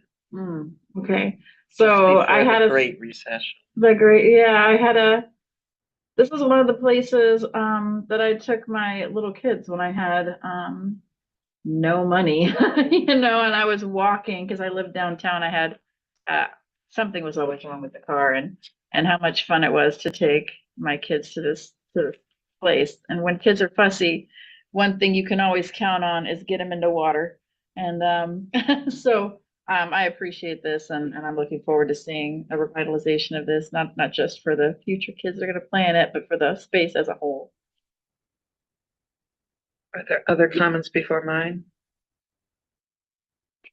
Well, I would love to see it taken apart and put in some real trees there. We had some trees and they put them in planters and let them die. And I think having a nice shady spot with beautiful big trees and we could all volunteer to go plant bulbs. I think that would be a wonderful thing to look at. We have all these fountains that Wet Apple gave to the city and they're costing us a fortune to maintain. I mean, they did all the fountains and The grocers? No. Wet Apple. Sorry. Wet Apple. It's just. No, I thought there was an apple in there. Anyway, We went to Dubai. That's the old business journal. Yeah. okay, I thought you're you said right. Red Apple, not the Okay, groceries. not the grocery store, the designer. Pretty soon here. Anyway, the designer has cost the city millions of dollars in poor design, really. I mean, it was design that was meant to fail so that in a few years afterwards, we'd have to build it again. And there's no shade down there unless you're sitting in the shade of the conference center when the shadows come over. I frankly think that we could spend 50,000 and get a beautiful set of trees in there and some ground cover with a lot less maintenance. I'm not a fan of redoing that fountain. I know the big ones where people go down and play with their kids. That was never designed for that. And frankly, the people, I was working for the city at the time and management was shocked when they saw little children playing in the fountain. They had no idea because there was not 1 minute of public input on any of those fountains down there. Yeah, I have some honest to God. fantastic iconic pictures of my And kids. that's also moved, some of the aging of the infrastructure along as well. It's Mhm. because of that interaction with people, Yes. we have. You had to adhere the chlorinate health it. Department, Mhm. regulations, and so we have to chlorinate it. And when Right. we chlorinate it, that does not go well with pumps. Right, I So get there's a that. Lifespan, and it reduces that dramatically. Yep, because it was never designed for what they're being used for. And I get kids playing in water, I get that. But the staircase fountains, do they work or are they broken too? The leapfrog doesn't work, but we can make water cascade down it. Okay. So we can have that and then the big copper things down in the park. Those eventually, well, I personally am not in favor of spending 200,000 because it's gonna be 200,000 more and more. That stuff is never, it's an endless money pit in my mind. And that's my opinion, and I'm sure everybody else's is different, and I have no problem being a 6-1 vote. But- Michael? If I can just say, that I agree with Jane, I don't agree with Jane. So, Clarify. Yeah, please. Expand. and I'm still unclear on PFAs. No, we're not going back. Would you like to learn more about PFAs? I'm knocking on my door. Another time. We're two- Generally, we're we're on two- consent. We're 2 hours into this. Are there any other comments on this?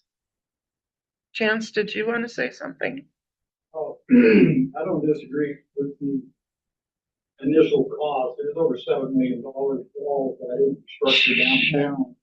And that particular fountain is essentially a whole concrete pool that's in front of the parking garage.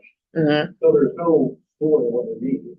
If we were to put any kind of trees or anything like that, there's no drainage. That's a good point. It's a control room about the size of this room that actually operates that fountain. There, Are you serious? It's this big with that many pumps to run that one? it's close. I'll be Jesus. more than happy to bring. No, people thanks. down. I don't want to go and smell it already. When it's working, it's a wonderful attribute for the town. You know, that we have a lot of compliments about it from people that see through. It hasn't worked for probably 10 years because nobody wanted to. It's a huge investment. But the L2 type debt pump tech people that they contacted, they work on the SCADA system and they work with water resources for a lot of stuff. And the county is actually working with them now to set it up. I've been working with Caesar. He's ready to retire. So we're picking his brain to try to get him really to share the information on how to do this, where WED wouldn't share anything. Right. It was completely proprietary. And we're retrofitting the equipment that exists with new technology, with digital, which will last longer than what the other systems did. Plus the maintenance aspect of it's gonna be for pumps and seals and blow line to keep the system working. You know, but plus the parts take care of it, public works will help her. You know. I think it's a really nice attribute for the city, especially down there, because it's just hard surface everywhere. Yeah. And the trees, we're gonna fix the trees. And the big So they're on flowers. record. Okay. Well, They're on it. All right. Anybody else have any other comments? Please, God, no. Do you want this Oh. general or consent? I think consent, but That's fine. Here, you want to do consent? So, Yeah. all right. And now I think we need to take a break. Okay. Most of, 7:00, 7:05. 7:05. We're going to take a 13-minute break. We'll return at 7:05. Okay, so which button? Pause recording. Is that right? Yeah.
Okay, But sound, okay.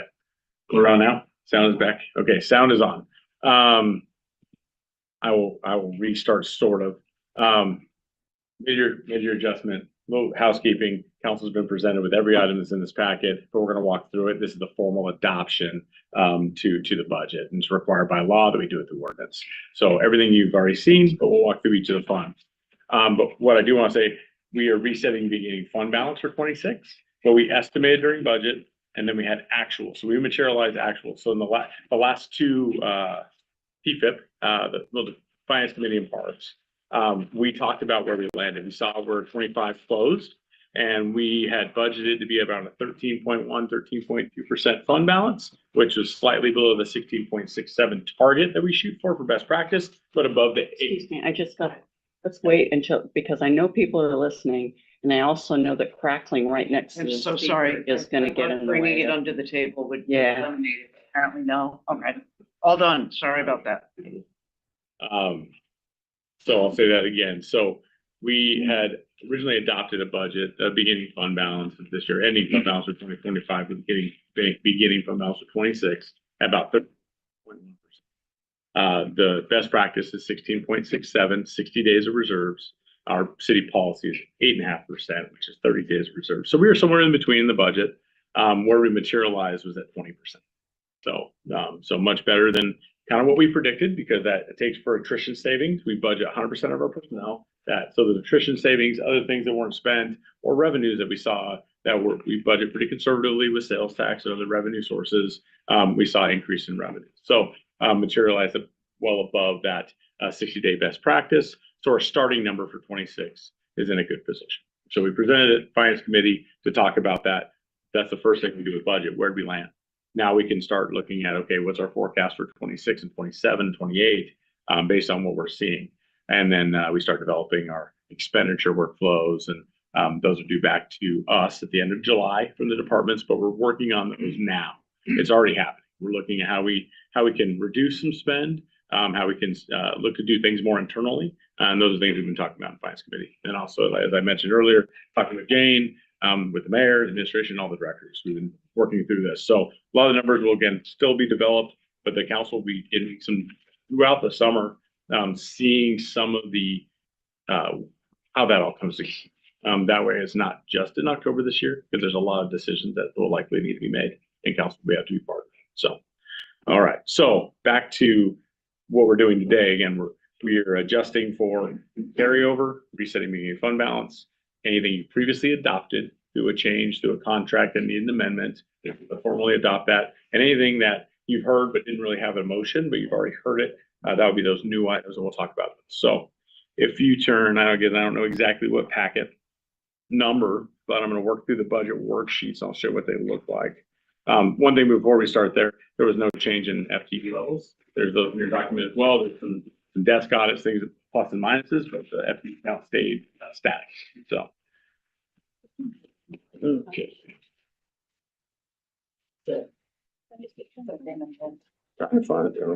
What is the FTE count? 409.38. Oh.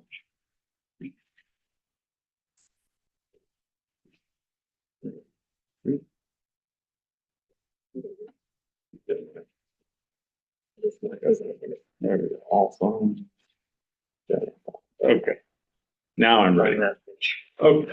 So first page, you have the packet number. 65. 65. So I want you to look for this sheet. You can see that. This one's got the detail. We're going to talk about this section down here. It's demo fun. So yeah.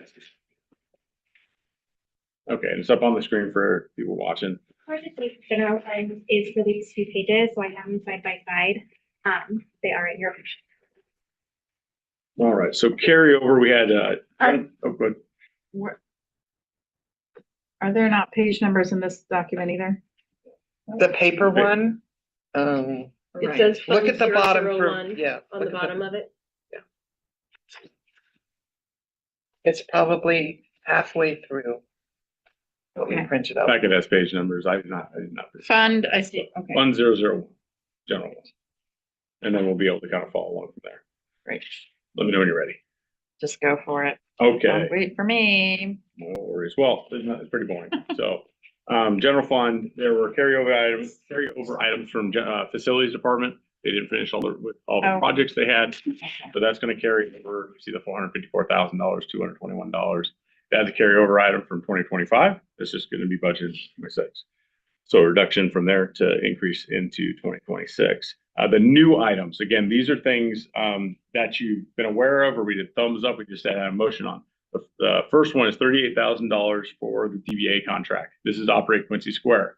LTAC had awarded, it was a request of, I believe, 63, or I don't remember the total, $68,000, I believe, somewhere in there, 63 or $68,000.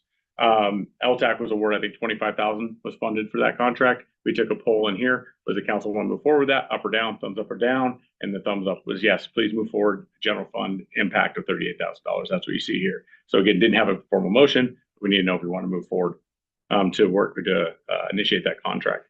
The next one was the public defender. There was a lot of changes in the public defender last year with our public defender moving on. There was a death in the partnership, and then Yellish, this was all presented to council in 2025. This was to formalize that at the end of the year after budget was adopted, the new contract. So this is formally adopting that budget. It went to a $597,000 agreement. So that was previously presented. The last one we talked in the budget about jail contract. Our jail costs have been going up. We knew that was about 2.9 million, and our budget was 1.95. The jail contract wasn't adopted until the beginning of this year with the new rates. So that's what's reflected here is an increase in the jail contract by $951,000. So now that I think in total is $2.9 million for the jail contract with Kitsap County. So total adjustment you'll see there, the $2,040,796 is all reflective of those changes. Again, everything council has seen. Okay, so if we flip to the next page, we have the street fund. There were no new items. There was REIT carryover, very small amount, and then street projects carryover $52,000. Again, everything's already been approved previously by council. Contingency reserve, there's no changes. The lodging tax fund. So lodging tax, originally we adopted an $800,000 budget for LTAC. As we see the money come in, I work with Christine and with Ann of what is that budget look like. This year we're able to do $850,000. The council approved the LTAC award at $850. So again, this is just, even though we're under new because there wasn't a separate motion, there's a $50,000 increase to the LTAC fund. Okay. Parking system. Again, these are carryover items, $15,000 and $10,000 from 25 to 26. No other changes. I usually don't go through every item, but with the new members of council, I thought it'd be important just kind of walk through. Christy had reached out to me as well because very hard to follow some of the math because if it looks like an increase in expenditures, it's not really increasing the fund balance, even though it looks like an increase it's a little tricky to follow. So community development block grant, no change. The abatement revolving fund. So this is money in and out, revenue and expense. So derelict vessel program, we are able to actually pay for the derelict vessel to be moved out and receive funding from the state of Washington. So in and out of the abatement. Net zero change. But again, we have to have the authority to spend the money out of that. So police special projects, again, this is just seizure funding. It's that seizure fund. It's controlled money. It stays in there. Things that they're doing. We don't bring every item to council until we just need to get a budget adjustment. So $24,000 in that 110 fund. This is the inner fund for the vehicle that they already have. This is just the annual contribution in 26. In 27 and 28, it's actually been absorbed in the general fund, but it's a $3,000 adjustment for replacement reserves for the kids that access TV vehicle. I think they have a small transit. No change in the gift and donation fund. Trial court improvements, some small items there that were previously discussed with the carryover from 25 to 26, and then there was some stuff from 24. I finished the project. It was the security cameras that were added to the court. This is all out of the trial court improvement fund, small fund balance. You can see the remaining fund balance in that fund. No new money has been going in there, but there's still a fund balance, so they're eligible to spend money in there. So, and then new window coverings and blinds. So pretty damaged. Nothing, no change for 1/10 of 1% for the arts. That maintains a $10,000 fund balance that every year we reset that, so no change needed. Conference center, this is the Kitsap County, the third floor lease payment that the conference center has. Just needed to be included in the budget. It was omitted of the previous one, but it's been there every year. So, and these are debt service funds. No change. No change. No change. Just to highlight here, we get the 2015 public safety bonds. These have been fully paid off. We thought you will see these in the next year, which will have an impact on our ratepayers. Those bonds have been fully paid. In 2019, It'll be to who? So our taxpayers. So taxpayers, that was a bond initiative that passed. So the 2015 bond initiative has been, the debt service has been fully paid and fully collected on. So it's going to come off. the taxes. Yeah.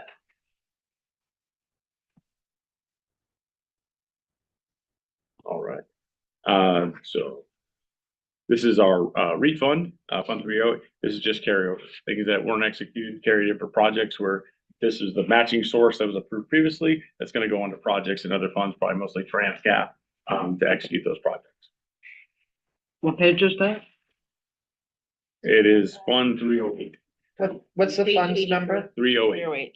308 is the fund number. Yep. General Government Capital Improvement Fund. That's your. What is it? These are just carryovers from previously funded projects that didn't take place in 25 to 26. Okay, just carryovers? Just carryovers. We don't actually Nothing new. save that money? No. No. Maybe if they get good bids, maybe potentially. So $1 million would be great. The bids are coming in better. they are, and there's also opportunity where they're also applying for other grants where some of this money might not. It always adjusts because they'll receive grants that offset this. I'll ask you a question later. Mhm. Not now. All right, same thing for Park Facilities Construction Fund, just the revenues moving in and out. It's just carryover items from previously approved budgets, just carryover. TransCap, same thing here. Everything is just carryover for the transportation capital projects. It's just carryover projects. Fire Public Safety, nothing there. Affordable Housing Capital Fund, no changes. Yeah. Water utility, no changes. Water capital here, again, carryover revenues. That last water capital utility addition, again, this is just a resettling of pushing things in the CIP to the out year. So no change. Wastewater utility, no change. Wastewater capital, what I was talking about earlier, has big numbers. So it looks like, whoa, what's new?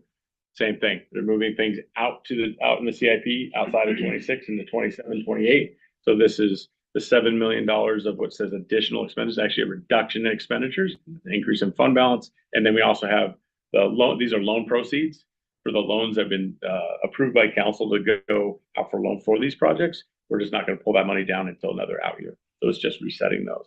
Otherwise, it's carryover of projects that are in these utility funds. And then one previously approved council project for the Fispatches project for $100,000. Stormwater utility, no changes. Again, now stormwater capital, same thing's happening here. It's just pushing projects out. That's for the new budget items. And it was the other carryover items. So again, nothing new. Utility debt reserve, nothing. Gold Mountain Golf, this is a technical correction of $7,500 for personnel expenses. They just need to make an adjustment. So. And Goldwater, okay, got it. Gold Mountain. Yeah. When are they going to be self-sustaining? They've been Making us money. They do. I'm make- sorry, I used the wrong term. So Making us money for our parks department. So in 2 years ago, we moved $500,000. So we'll continue to look at their, we've approved their kind of their facilities, that plan for the reimagining of the Cascade Course. And we know that comes with the, I think they mentioned earlier with the irrigation project. Right. We're always looking at fund balance when we can move more money. Debt service comes off in 2028. So we analyze that every year. But that last move was $500,000 that went to Parks Capital that still remains in Parks Capital Fund. And that overflow is now in a plan for a park renovation. Why you guys laugh at me for overflow? It is, it's overflowing. Well, that's what I want to see more of. Yes. So again, sustaining More the golf, Jane. Play more golf. Well, we can charge out of towners more. Yeah. So the golf course again continues to make a profit. It has zero subsidy. It actually has an offset to Tim's salary because he oversees the course. So it actually picks up some of the general fund salary, small percent. Is Tim still here? No. No. Trying to, I was giving the glory.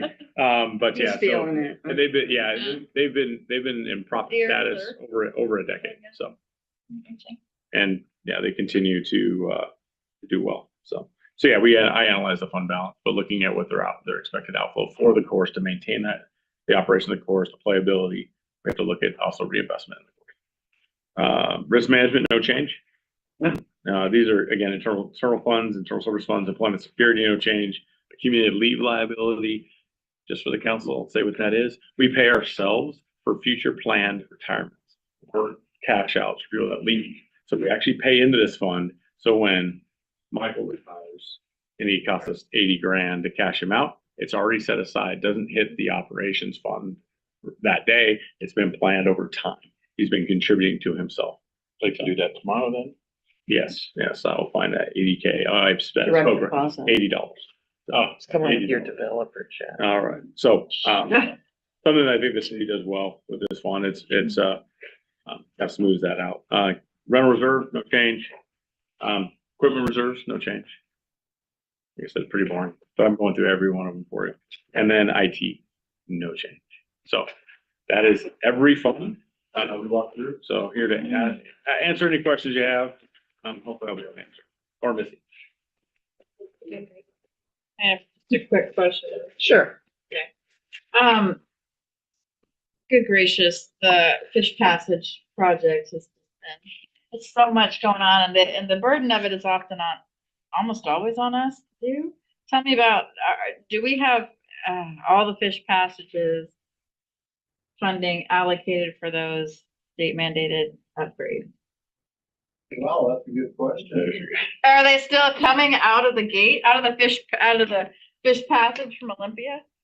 We still have funding available if we apply for grants and, it's very competitive right now, so when we have other things in stormwater, treatment retrofits and focusing on system improvement. So we haven't really applied for any, except for right now, where we're looking at two of them.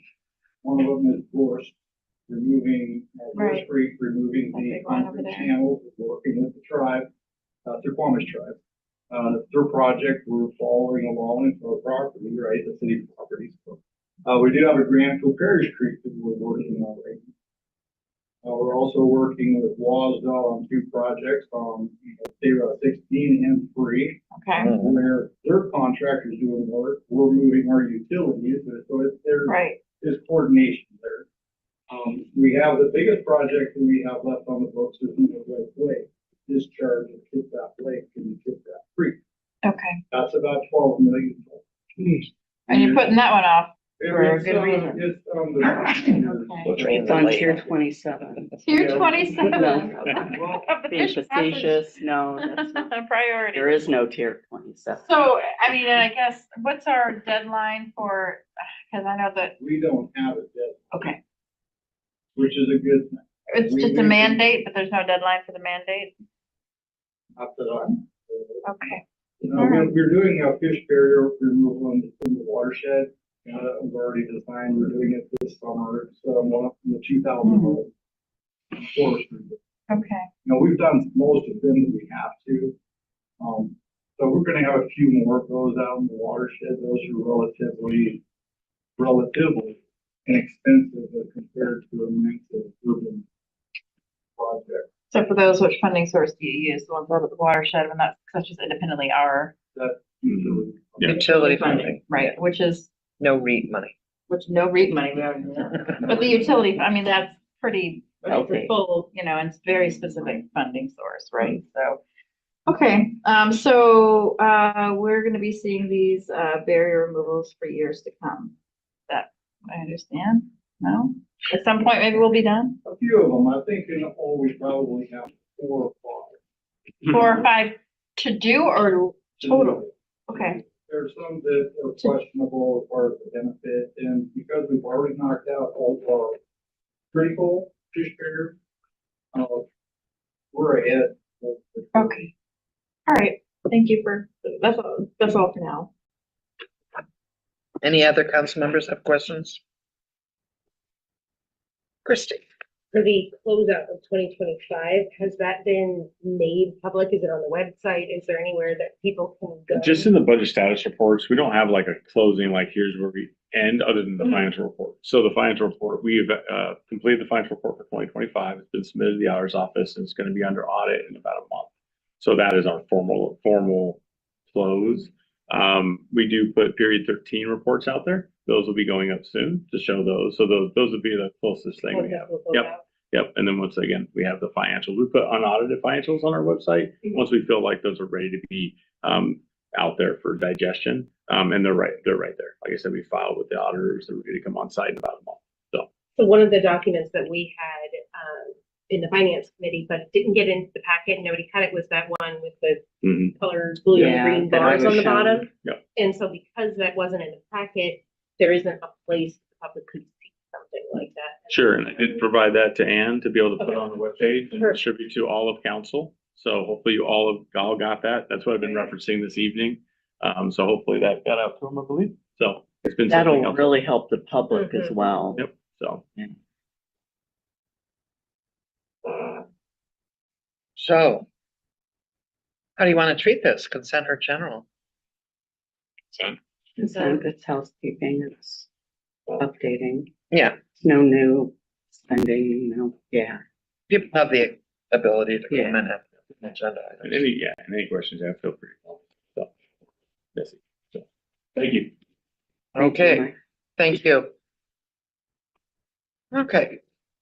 Next up, I'm going to be presenting item B6, council rules and procedures. So the council had a robust discussion regarding the proposed updates for the council rules and procedures at the May 27th study session, following many other previous ones. And the requested revisions from your discussions have been incorporated into the draft before you tonight. And there's one additional change I would like the council to consider. After further discussions with staff, I recommend moving Parks and Recreation from the Public Facilities, Infrastructure, and Parks Committee to the Public Safety Committee.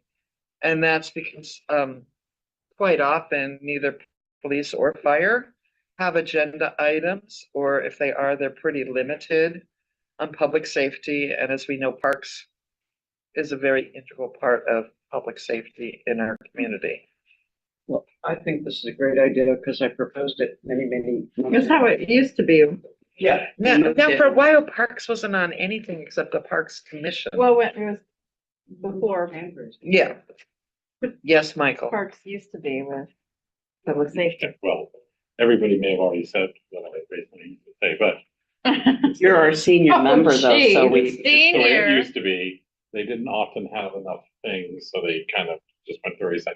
But also, I have been reflecting on it as somebody who served on all the committees, and it actually kind of splits things into sort of outward facing and inward facing. Public Works is very, and finance are very internal. It's what is going on inside, and then Parks and Public Safety and that stuff is very out and working with the committee. So sometimes when we've had conversations about park stuff, like at finance, it kind of, it was fine, but and actually I'm on both committees too, but it actually makes sense to me, so I support that. Yeah, and the director, Jim Barker, supports. Yeah, I Moving don't on. like Riley anymore, so. Yeah. that's exactly They're it. having He a did say he wanted to get away from I finance. think that he did say that they are going to duke it out on the golf course. Yeah, but historically, why was it taken off of public safety and put to nowhere? Just, there just wasn't, was it separate? Do you remember? It was just taken off, It was wasn't right it? after. It Jennifer might have been in brought back 17. public- Highly remembers. Oh, yeah, I brought back public. Jennifer brought back public I safety in did. early 22. Oh, public safety was completely gone. Oh, That included parks. Right. And it the parks portion of it. They started bouncing And then back we and brought forth. it Brought it back without parks. Yeah, Well, well, it was a different director and he kept saying, I'm happy to go wherever you want. He didn't have a, And then he just left. he's a floater. He floated between. Have the Yeah. ability to sort So- of go to finance if it was. It was a different finance director. issue or whatever, so he didn't, it wasn't important to him to have a home. And I think the reason that when we originally had the conversation, right back public safety, we wanted to bring public safety back and get it up and running before we didn't know where to park. Yeah. Anyway, yeah, okay. Great. Okay. New person. Let Yay. me just, Yes, go ahead. you know, it doesn't seem to fit in my brain anywhere really. It's like it needs to be its own, and yet it's not. And so we keep moving it in. My concern was that it seemed like we were adding everything to finance, you know, and at a time that we were really thirsty for finance information. So this would take care of that. However, I think probably a few years from now, where new council is gonna be punting it over to somewhere else. I'd love at some point to take a look at what other municipalities, not now, but where should parks really be? And it, you know, does it need its own standalone? But they I have a have no parks idea. commission. So I that's their know. standalone, but not council related. right? Yeah, yeah. So I don't care where it is, as long as it gets heard and, you know, comes to council. It's actually interesting how often, and it's the same people. Yeah. But it's also very interesting how often we're talking about fireworks at the park. Oh, yeah. Talking about maybe homeless folks or things like that, and that are, you know. It's all integrated. Integrating, so. Yeah, so- but that happens with every committee. I want to speak to your point, and this is gonna, as we can bring a source subject, I think maybe, and I hope I don't. Ruffle any feathers with this. We had a discussion about having another committee a few years ago. The sustainability The committee. Sustainability Committee. And where I sat with having another committee was that it would be too difficult to have a mix of council members so that there wasn't constantly some kind of quorum, whether mathematically, I mean, when we were doing the numbers mathematically, that was the reason that anyway. So I think like adding another committee would make it a little more complicated because, We only have 7 council members. so we need to grow our city. So we have a Sustainability Committee and parks separate. Maybe when the Navy boats come in. No, we need a Navy committee then. Yeah, I think we have one. So that was Yeah, a it's discussion about the fine. Sustainability Committee. Yeah. Was the number of council members is just we're spread too thin. Yeah. Okay, so other than that modification, I'm fairly certain that the document reflects the direction provided by council.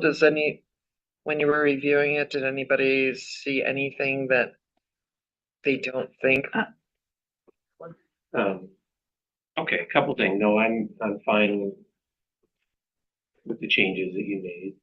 A couple of other items were the council reports. They're still in there, 3 minutes, I know, but self-discipline to keep the 3 minutes has been difficult. Are you talking about me? Because I went 7, he's looking right at me.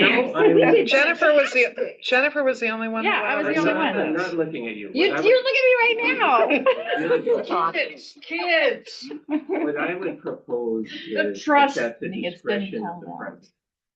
president, rather than write it into law here, that the president, if they want to allocate council member reports, it's up to them.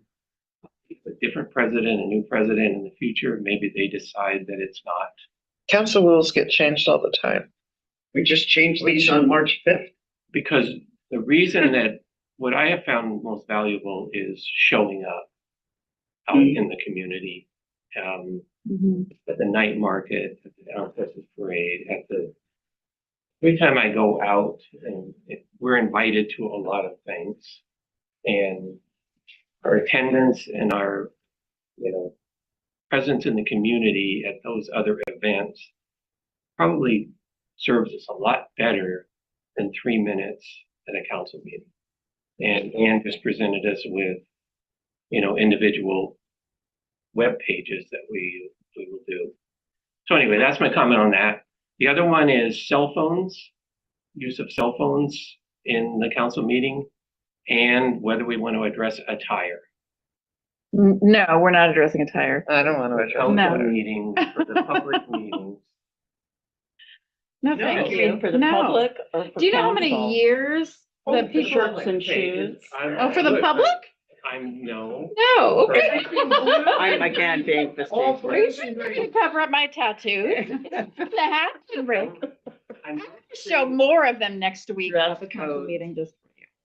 And just commenting when we're on the Got more. dais, if there's any, do we want? Let's get rid of the dais.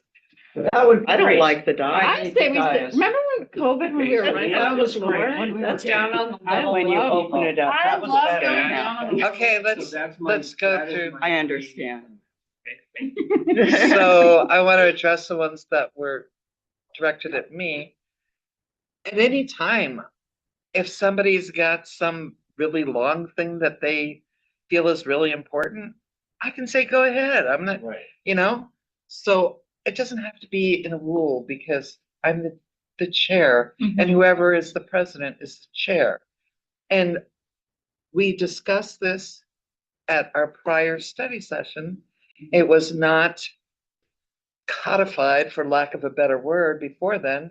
So Jennifer took some extra time. It was her last time to take a long time. I'll be better next time. So, and everybody else was well under 3 minutes. Okay, it's fine. I'm not interested in a dress code either. I don't know if anybody else is. No. What was the dress code like? Was there a dress code? when Okay, you okay, were- hey. They used to wear suits all the time because it was all men. I looked at the pictures. I did Mhm. not say dress code, I said attire. Yeah. Okay. What And does that's that- up to the individual, So, it's individual president. so I want to kind of address something here, something that I think retired folks, and I don't mean to like call anybody out, forget, is that some of us are working. I came straight from my bakery to the city council meeting last week. I came in workout gear because I went from the gym to work. I had some constituents come in and talk to me for an hour, delaying my work at the bakery. And then I came straight to city council. I fulfilled my obligation to the city, to my professional job, to my constituents, and to my personal health. And that's what we got to do. Part-timers, like this is a part-time job. And some of us are doing the best we can to fulfill our responsibilities. So I think that that's what we should be attracting is people who need, who are representative of the city in multiple ways, not just retired folks, people who are working, people with kids. So attire means nothing to me at this point. Wear clothes. I agree. I've always worked in roles where it was important that I dress in a way that met the people that I was serving and wasn't off-putting. And when I first moved up here from California, from LA, I wore suits for about 3 months. And then at the YWCA, I realized I wasn't connecting as well with people because they were looking at me as someone, separate. I think my behavior is much more important than how I dress. How I speak is much more important than how I dress. It is a form of communication of who we are. And I think that Councilmember Chamberlain brings who she is to council every time, despite everything, as we all do. And I also think that we're living in a place, Bremerton. I think it would be very off-putting if we all dressed in suits or whatever. We'd probably get a lot more flack than we already do. So that's just my perspective. You could go for a Fab Four, the early mob top. Anna, did you have some Other questions? Had an actual couple of cogent comments. Um, I'm just not even gonna comment on attire. Yeah. Can I make one fair comment? Well, That stay on Anna is subject. the best dressed out of. No, I was like, I was, I don't know, I was talked to about, like, I didn't wear a tie, so like, I was kind of the first council member Yes, to you were. not wear a tie, but I like wearing sport coats, so, and, Yeah. you know, some of it's just. You were the only male council member. But anyways, but I think I think when we talk about representation, I think somebody who comes and maybe sees somebody who Like looks like them. So Yeah. we talk about that in many aspects. cats and all. All right. Okay, let's go back to, No worries. Anna has the floor. Okay, thanks. So, not anything that I think we should think about right now, but if you look over all of these, rules and procedures, there's not very much about, it's sort of punitive and, not really punitive, but it's like saying, don't do this. No counselor shall do this. If a counselor does this, this will be the penalty. There's nothing in here that says, we know that everybody has busy, complicated lives and this is a part-time job, but we'd like to work towards everybody checking their emails Monday, Tuesday, Wednesday, and Friday. There's nothing that talks about like where we would like to go. And I think, does that make sense? Like expectations that we would have for each other. And that might be something really useful to have in the rest. This document gives a lot of power, a lot of additional power to the council president, but it's been my experience that this council, even with the, just the new people, that this council likes a strong leader. So there's nowhere to go against that. It's what you guys like. I would really love to be done with revising the council rules and procedures. And that's my Well, I final only have comment. 18 months, so I'll never be revising these again. See, now you're saying that. It's Oh, no, I just want to make sure everyone reads the council roll, which is an addendum, it's addendum A, and it's dramatically expanded. So Anna, I think it gets to a little bit of what you just suggested. Gets it more Because into the city aspiration. email and City issued phone on a regular, generally daily basis to respond to constituents' inquiries in a timely manner. I'm just reading it. Yeah, I saw that too. It's not on page like 15, but it's in 118. okay. A lot of it is to give guidance when somebody thinks they want to run for council. Right. What is expected, Right. you can't just show up. Or You not, can. or not show up. Or not show up. Or sleep through a Zoom meeting, for example. Oh, I've heard of that happening. I've heard of that. Okay, so how should we treat this item? Consent or general business? Make sure it's on consent. Okay. All right, next we're going to move Oh, that into an feels executive good. session for 15. 15 minutes to discuss legal counsel about legal risks for current or proposed action as allowed under RCW 42.30.1101I. No action is anticipated.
Be Zoom.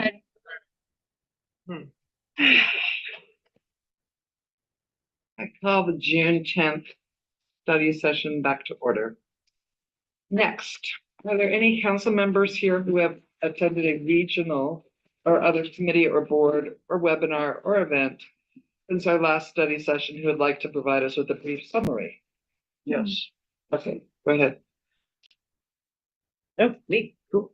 Okay, so KCR, Oh, good. I know. I'm back on KCR board. You guys didn't know that. But I am not allowed to be on the executive committee anymore.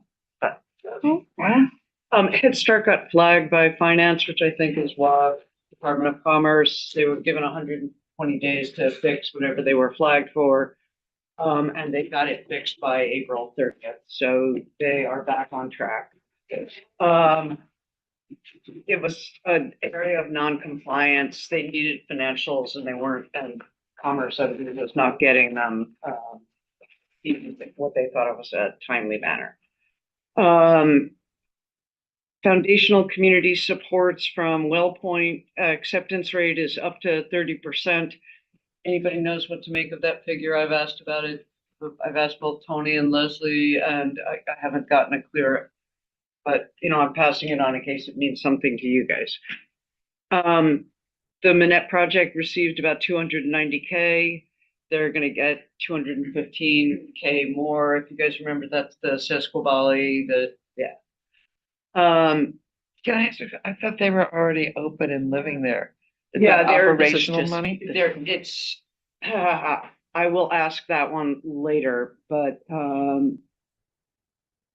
that's everything that I have on it so far. Okay. But I will follow up because it's like I ask questions and I'm getting partial answers. The next thing that I thought everybody would be really happy about is the MIT is KCR's new accounting system. So they're taking everything off paper. Wow. Everything will be online now. For KCR, Yes. is that gonna help with any sort of public disclosure of any sort at all? Just any documents? I can't say.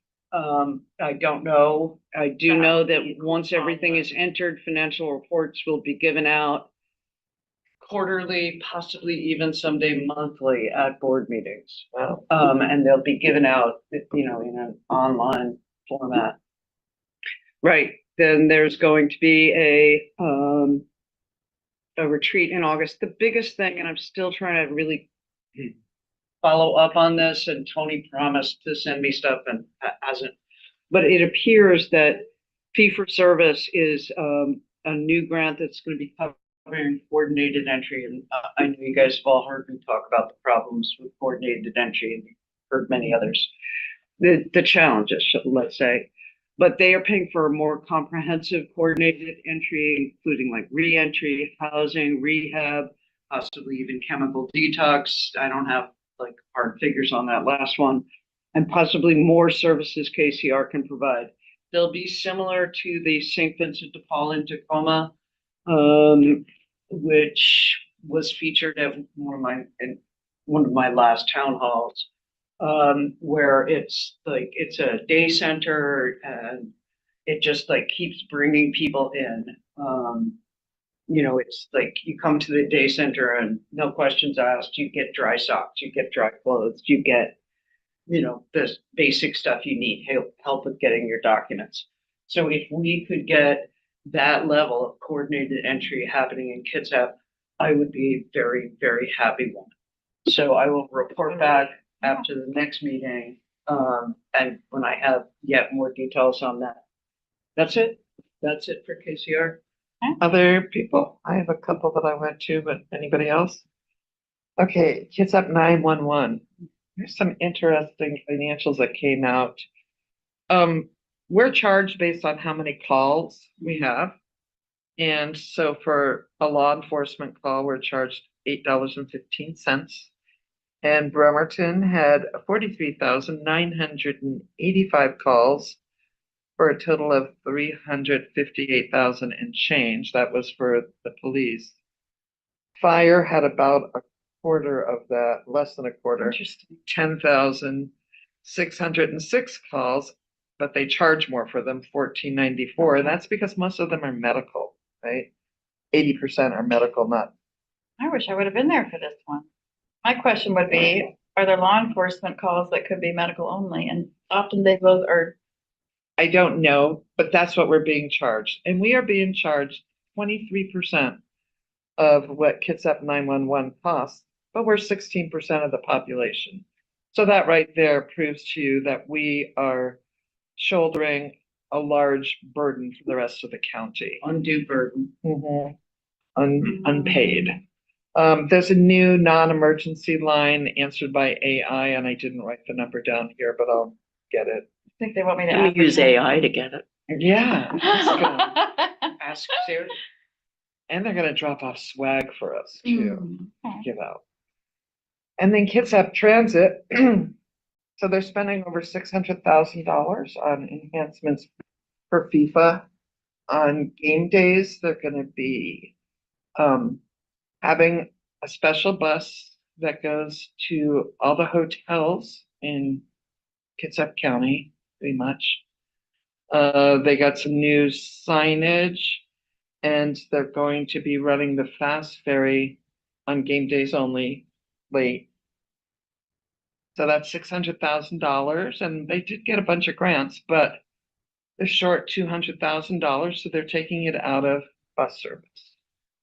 There you go. Yeah, Oh, What does that mean? Yeah. they're taking it out of the bus fund to pay for the the daily extra route. 200,000. So Not does that taking mean the cuts? budget, they're taking it out, Out they're of their moving budget. it out of the It budget. could mean there are cuts to routes. Is that what you're saying? No, Okay. they That's how I didn't, read they that. didn't bring that up yet, but both Christine Rolfus and I said, hey, when people voted in for the fast ferry, it was, we were not going to use it because they're also using some bus money to supplement fast ferry. I say, raise the fast ferry fares because poor people ride the bus, Okay. less poor people ride the fast ferry. They just Right? did raise them. $1. The It was pulling. Kitsap Transit covers 80% of the cost. It's, the rider only pays for 20%. So I'm really puzzled by this. And by the way, did they mention, I think, 4 different bus routes that they're gonna have here in Bremerton just on game days or just on fan zone days? Yeah, Yeah. it'll just be that. Because they have a huge unrestricted reserve, both on the bus side and on the ferry side, if I remember correctly. Yeah. But they're taking it out of bus services? Well, now, budgetarily, so Budgetarily. They're let's see not- how that. They're not stopping a bus route, All right. but it's doesn't money. And, always- They're shifting money. is and both what it sounds Christine like and to I me. questioned that when the fast ferry vote was taken. It was, we were told, what we both recall clearly was that fast ferry money was not going to be supplemented by bus service, right? Right. Because there's 2 different taxes, right? There's a tax for bus and a tax for that. And John Clausen said that was never said. So Wow. I'm gonna have to Okay. do some research. But those were the 2 most interesting meetings I went to, and then tomorrow it's a big KETA meeting. Reporting on that. So I guess you guys all heard about, I talked about the meeting that I went to where they suggested we build a data center, right? Yeah. Microsoft. Yeah. The CEO of Microsoft. Okay. They probably put it in your district, Rick. Yeah, probably out by the, port. They need lots of water. Oh, Lots and yeah. lots and lots Bright and Creek lots of water. Wetlands can supply that. Oh, Yeah. Okay. I don't think there's enough water there to supply a data center. Okay, so we're gonna have a couple Good other thinking. things, but is there anything for good of the order? I On do. And I thought that your thing about the data center was really timely. First New York State and then City of Seattle and have called for a 1-year moratorium or ban on data centers. And I think this is something we should discuss. I think we should also consider a moratorium on gas stations. And I think we should need council approval for buildings that are 6 foot high, 6 stories high or greater. That's my thing, and I don't expect It's as already much in sympathy. zoning. Yeah, I don't know Yeah. how we undo the zoning for that. It's zoning. The gas stations, I think we can come up with a plan for that if That's the there's, easy one. And yeah, the data centers. the data centers, yeah. I'd really like A to 100-year discuss moratorium? that. I didn't, and I was at a neighborhood meeting last night up on Upper Lafayette about the Airbnb. The party house. Nuisance park. If you guys have seen the interiors, they have 3 video arcade games, a putt. We need to have our council retreat at this place. Yeah. Oh, it's I'm got a serious. huge deck overlooking the inlet. Oh my It's, it has its own beer pong. Anyhow, but it's like, Party they house. just, I was giving them what advice I could and repeating a lot, you know, I'm not Call a the lawyer. cops, call the Not a cops, lawyer. call the cops. I did. They were like, oh, we don't want to bother them. I was like, you have to, you will. Yeah. But it was like, they want fireworks banned. They were like, Bainbridge banned them. So. You can move to Bainbridge. Well, no, if you own a house on Upper Lafayette, you can't swap that for a shed in Bainbridge. Banning fireworks. Well, personally, I think the only way that fireworks could be banned is through a Voter countywide. initiative. That's what Countywide Jeff said initiative. over and over, but I'm just bringing it up to you. Eric said it. Eric was saying it needs to be voter initiative. Well, because And I brought it last time up. it was on the ballot, it failed. Yeah, but that was a long time ago. And Over when, 20 years ago, right? and when Poulsbo, when it was on the ballot there a long time ago, it failed quite a bit. And now it passed overwhelmingly there. I mean, So- but we can't but do it's- that. And we can't, it's gotta be a citizen-led So initiative. The gas citizens lead us. stations and the data centers, are you guys? I'm interested in discussing? interested. I would love to hear, DCD, thank you. yes. Input on this, like, is there really even space putting, you know, like, I think, You ever been out to? I feel like we've had this conversation that, like, they're not trying to zone stuff for things in gas stations because Well, what happened to the plan out on? Subway just got a new one. Yeah, it was just, Yeah. I brought it up at council and I Down was. from the other gas station, Mhm. right across the street. It's up way from where? that other Near gas Lady You know where the Vegas. Premier Rentals is, right across from Yeah. Starbucks? It's not near Yeah. that one, but it's Been like on the closed same for about side of the 3 road. years. Right down. Right now. That's where they're going. Yeah.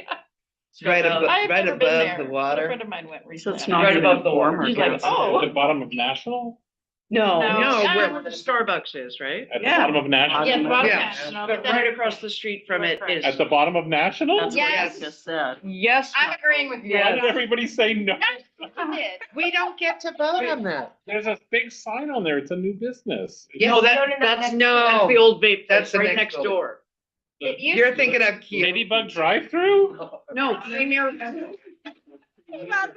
Oh, Premier Rental, okay. Said that to begin with. We are I did silly say that tonight. to begin So with. there weren't formally tanks under, it wasn't ever a gas station Nope. before, and they're putting a new one in. Mhm. Is that what you're saying? They're putting in new, all Wow. the 2 10,000 gallon tanks, if I remember. Wow. Well, I just put $90 in my friend's pickup truck And, today, so it's a uh, good business to be in, I guess. Yeah, a significant chunk of that is. I don't think they're making that much more money. Act. Well, Gas stations covered don't by make that, money on but gas. they're Wow, just they make money on alcohol. Assuming that the make applicant will money. leave it alone. There's no. They charge you fence. 10 cents a gallon extra if you use a debit card. Well, never, we can talk later. Yep. Anyhow, so I think a How do you know moratorium there's on a- more gas stations would really make sense, because when you think about the existing gas stations, like the one at Naval and Sixth, right? That's, Yeah. it's just a Somebody- blight. Yeah, it's. Why didn't they put it up there? You know, like there was already infrastructure there. I mean, if they, And there's no need for it.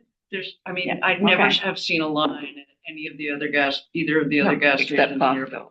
go. But yeah, that's not nearby. No, I it's know, not. I know. But yeah. So anyhow, it's something I'd like to talk It about. would be in the future. interesting to talk to Director Spencer or get her to I weigh in on. For Yeah. both of those. didn't know about this, so. Oh, Surprised. Well, you Yeah. apparently Okay. are What's not this? reading Facebook much. Nope. And Yeah. there was somebody, I can't remember if it was when I was campaigning or, you know, it had to have been, I don't think it's been since I've been on this side of the fence, but there was a community member that went up and discussed that Yeah. same, gas station. Oh, there's Oh. two drafts. I think I- there's, Did I take? is there a draft B in the back? I'll go back to you. Yeah. Decide. Oh, I'm sorry. Confused. She did do it. We are the A and only B. ones here. Everybody else is Okay. gone. Yeah. That's We're kind We're of the only nice. crazy ones. One. Let's close the doors before That's anybody right. else comes in. Okay, well, we're not done yet, kids. Well, I mean, I don't want to. Uno más. Next Oh, up, we got this email. We got Yes. this email. I know, but I wanted you to hold it in your little hands and read them both. Hey, Donnie. Draft A, draft B. Okay, legal has provided two draft versions of the ordinance. Draft A, ordinance establishing section 11.18.080 of the Bremerton Municipal Code entitled Honorary Naming of Public Streets, and draft B, renaming and honoring naming of public streets. So we're gonna have two choices, or we can just do nothing. But I personally, I think it's good to have a policy in place, an ordinance, so that when staff gets the random request, they know which way the wind blows. So do you want to review these more? We have a couple options. Option 2. We can place both ordinances under general business for public comment and action on June 17th. We can place both ordinances under general business for public comment on June 17th, then for further discussion at the June 24th study session with final action at the July 1 council meeting. Or option 3, place both ordinances on the June 24th study session and July 1 council meeting. So did y'all have a chance to look these over before, or is this the first time? First time. Okay, Draft B is, there'd be a regular sign and there'd be an honorary sign above it or beside it or. no, below it. that's draft A. Okay. Draft A is you keep the official name of the street and you put an honorary in a different color. Usually they're either green or brown, but Okay, so draft A is honorary only option. Yes, yes. Draft B is potential permanent renaming or honorary option. Yes. correct. I like draft A. I like draft A. I like A. option one, A. draft A. I like option 2. Why do you like to? That's Oh, the option part. 1. So she's talking draft A and she said, I like draft A, but she likes Option 2. I want more. Option 1, draft A. Option I'm with you on that. 2, draft A. Okay, what? Okay, I need you to raise hands. Everybody's talking. Who wants just draft A? I haven't read draft A all the way through, so Okay, who wants draft A and B? A and B? Yeah, we could have. Honorary or formally Because we can put renaming. them both up and then decide as we argue from the dais which one we After want. receiving public comment. Pardon? After receiving public comment. Yes, We have to make, but here's the deal. We have to choose one motion to make.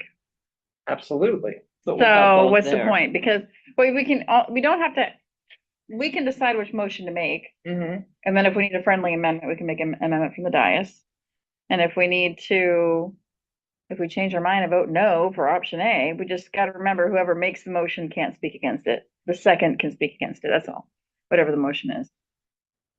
So do we want to discuss it now so we can figure out which option we want to bring? I'm fully with A. I have I. a clear majority for draft A. Yeah. Mhm. I'm A or possibly none. Right. True, and the only reason We got a that I long think petition. none is this is gonna happen again, you know? Plus, we got a long petition, a lot of names I know. in favor of this one. But it But came there- with an underlined, italicized permanent. They only want permanent renaming. So that's my thing. Yeah. If we're not going to, like, if Like we an are not okay. looking at draft B and they have made it very well known they are looking for permanent only. Only. This is You never where go we there. don't make policy for for the person, for Right. an application or a Mhm. proposal. Gotta think We beyond make it. policy and then we use that policy for any. Mhm. Yep. So it's their application or their proposal triggered this, but it really is two separate. Mhm.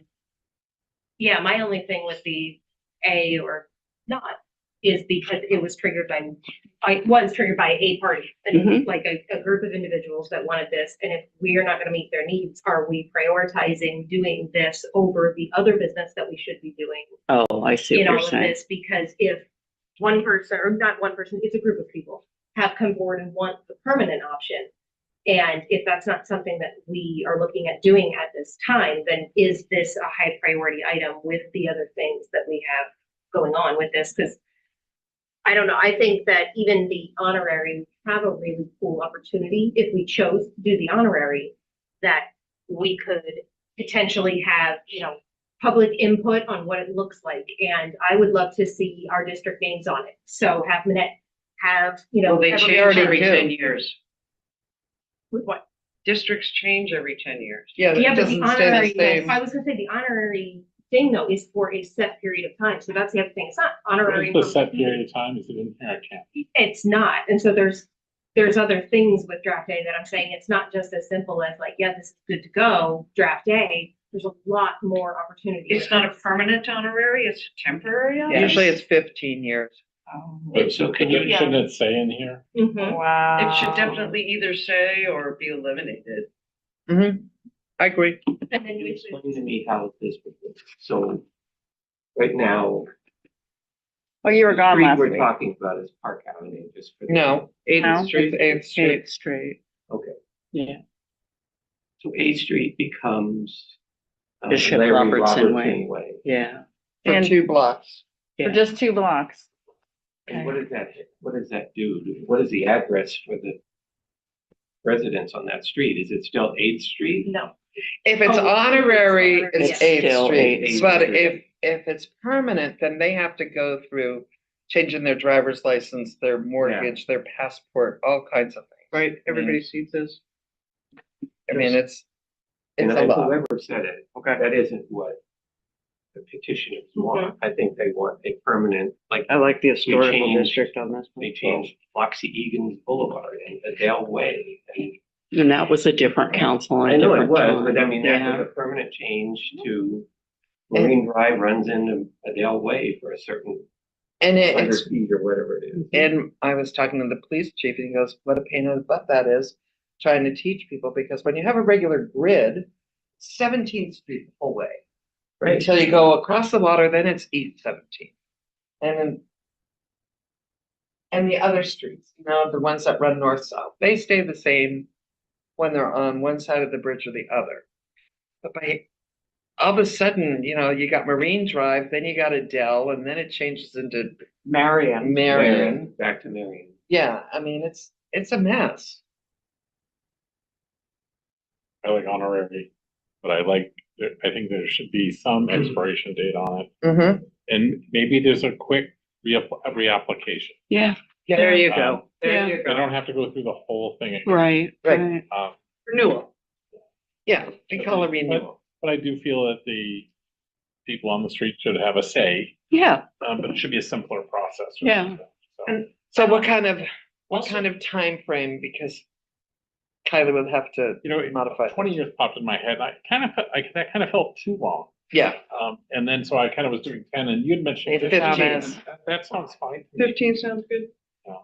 I also think we You like should five? really make it clear It's expensive. when we announce We We this, don't pay the cost.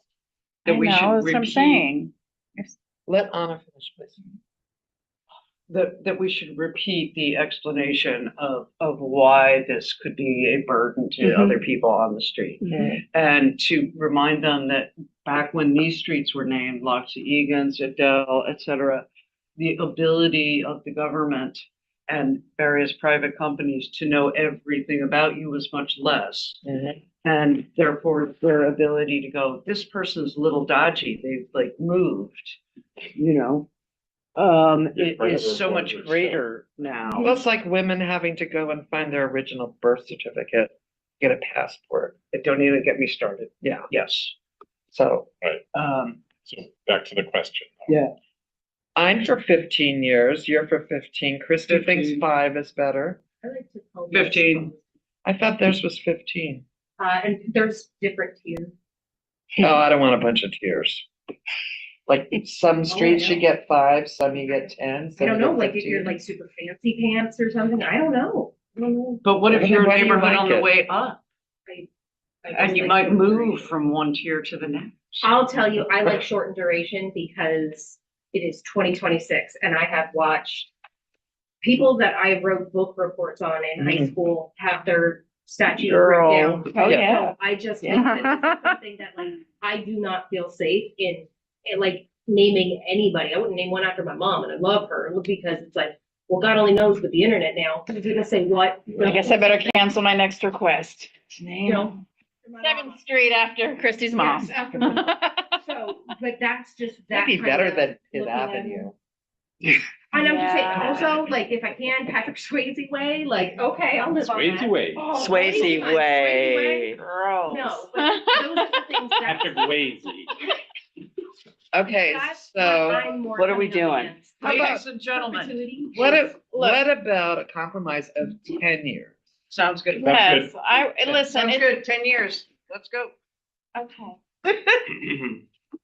In this, we also need to talk about, I don't know if this is where it goes into this, but it would have to be some sort of fees, because that's the thing too, is. They have to pay for it. And here's the Okay. deal, it's like, The complete. And then, how much in does it the cost per event sign? that something happens, Like on we there. should have language in this that says that, the council can pull this honorary This shipping. or this there's sounds something- like it's not worked out.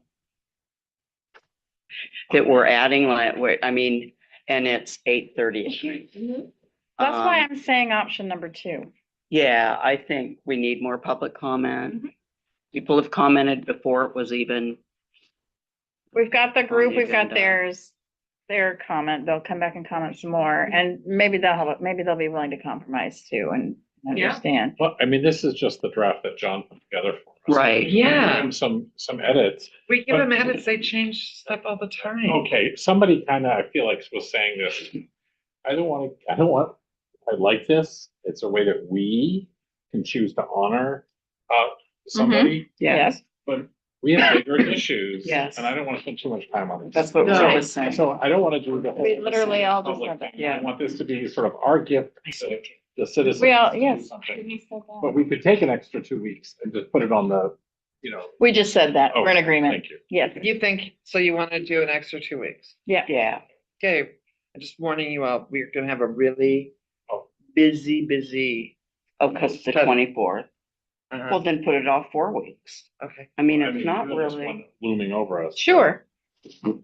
I'm happy to put it on general business next week myself. me too. but- General is fine. This is something we've done often, is when we have just a few changes like this, they're sent to us by email on like Friday or Monday, and we have plenty of time to review them, and if we think it still needs work, we can pull it at the. I think we're overthinking I it. agree. Yeah, I would be let's okay go. if you wanted to bounce it off one other person, get staff to finish it and just maybe send it out to us with a couple of changes noted, or just tell us next.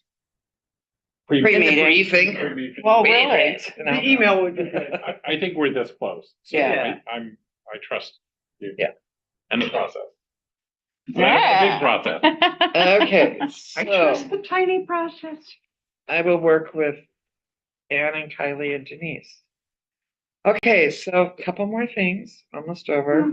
I'm happy to share our new council district web pages are nearly ready to launch.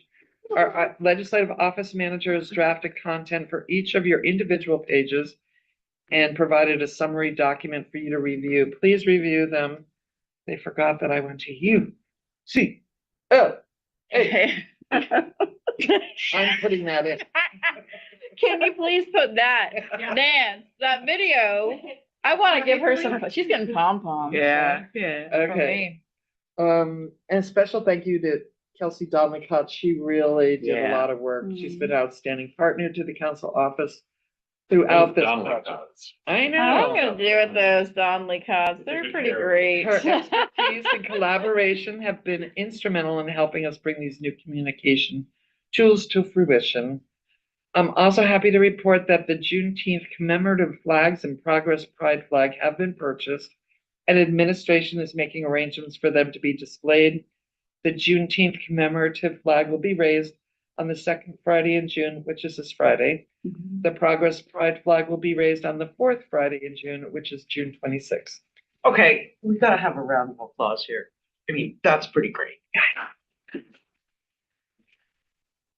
Like your That's a golf clap. long time. Too long. It did. Okay, as a reminder, the commemorative flags will be flown at the Bremerton Public Works and Utilities Oyster Bay Facility, Sheridan Park Community Center, Pendergast Regional Park, and the Bremerton Boardwalk. A sincere thanks to Director Tim Barker and Director Chance Berthum for their support and assistance in making this happen. A reminder that the Warren Avenue Bridge Multimodal Project Open House is taking place on Tuesday, June 20th from 5:30 to 7 here at the Norm Dix Building. And That's June 30th. I was gonna say, I thought it was It's the June 30th. 30th. 30th, Yeah. okay, because, Okay. yes, Yeah. they wrote 20th on. Yeah, So it's the, yeah. Okay, the next council meeting will be on Wednesday, June 17th, starting at 5:30 PM in the first floor meeting chambers of the Norm Dix Government Center. Public is invited to attend in person or remotely. Details on how to participate can be found by visiting the council webpage and clicking on the council alert at the top of the city council webpage. Meeting is adjourned. anybody go to that KVA thing?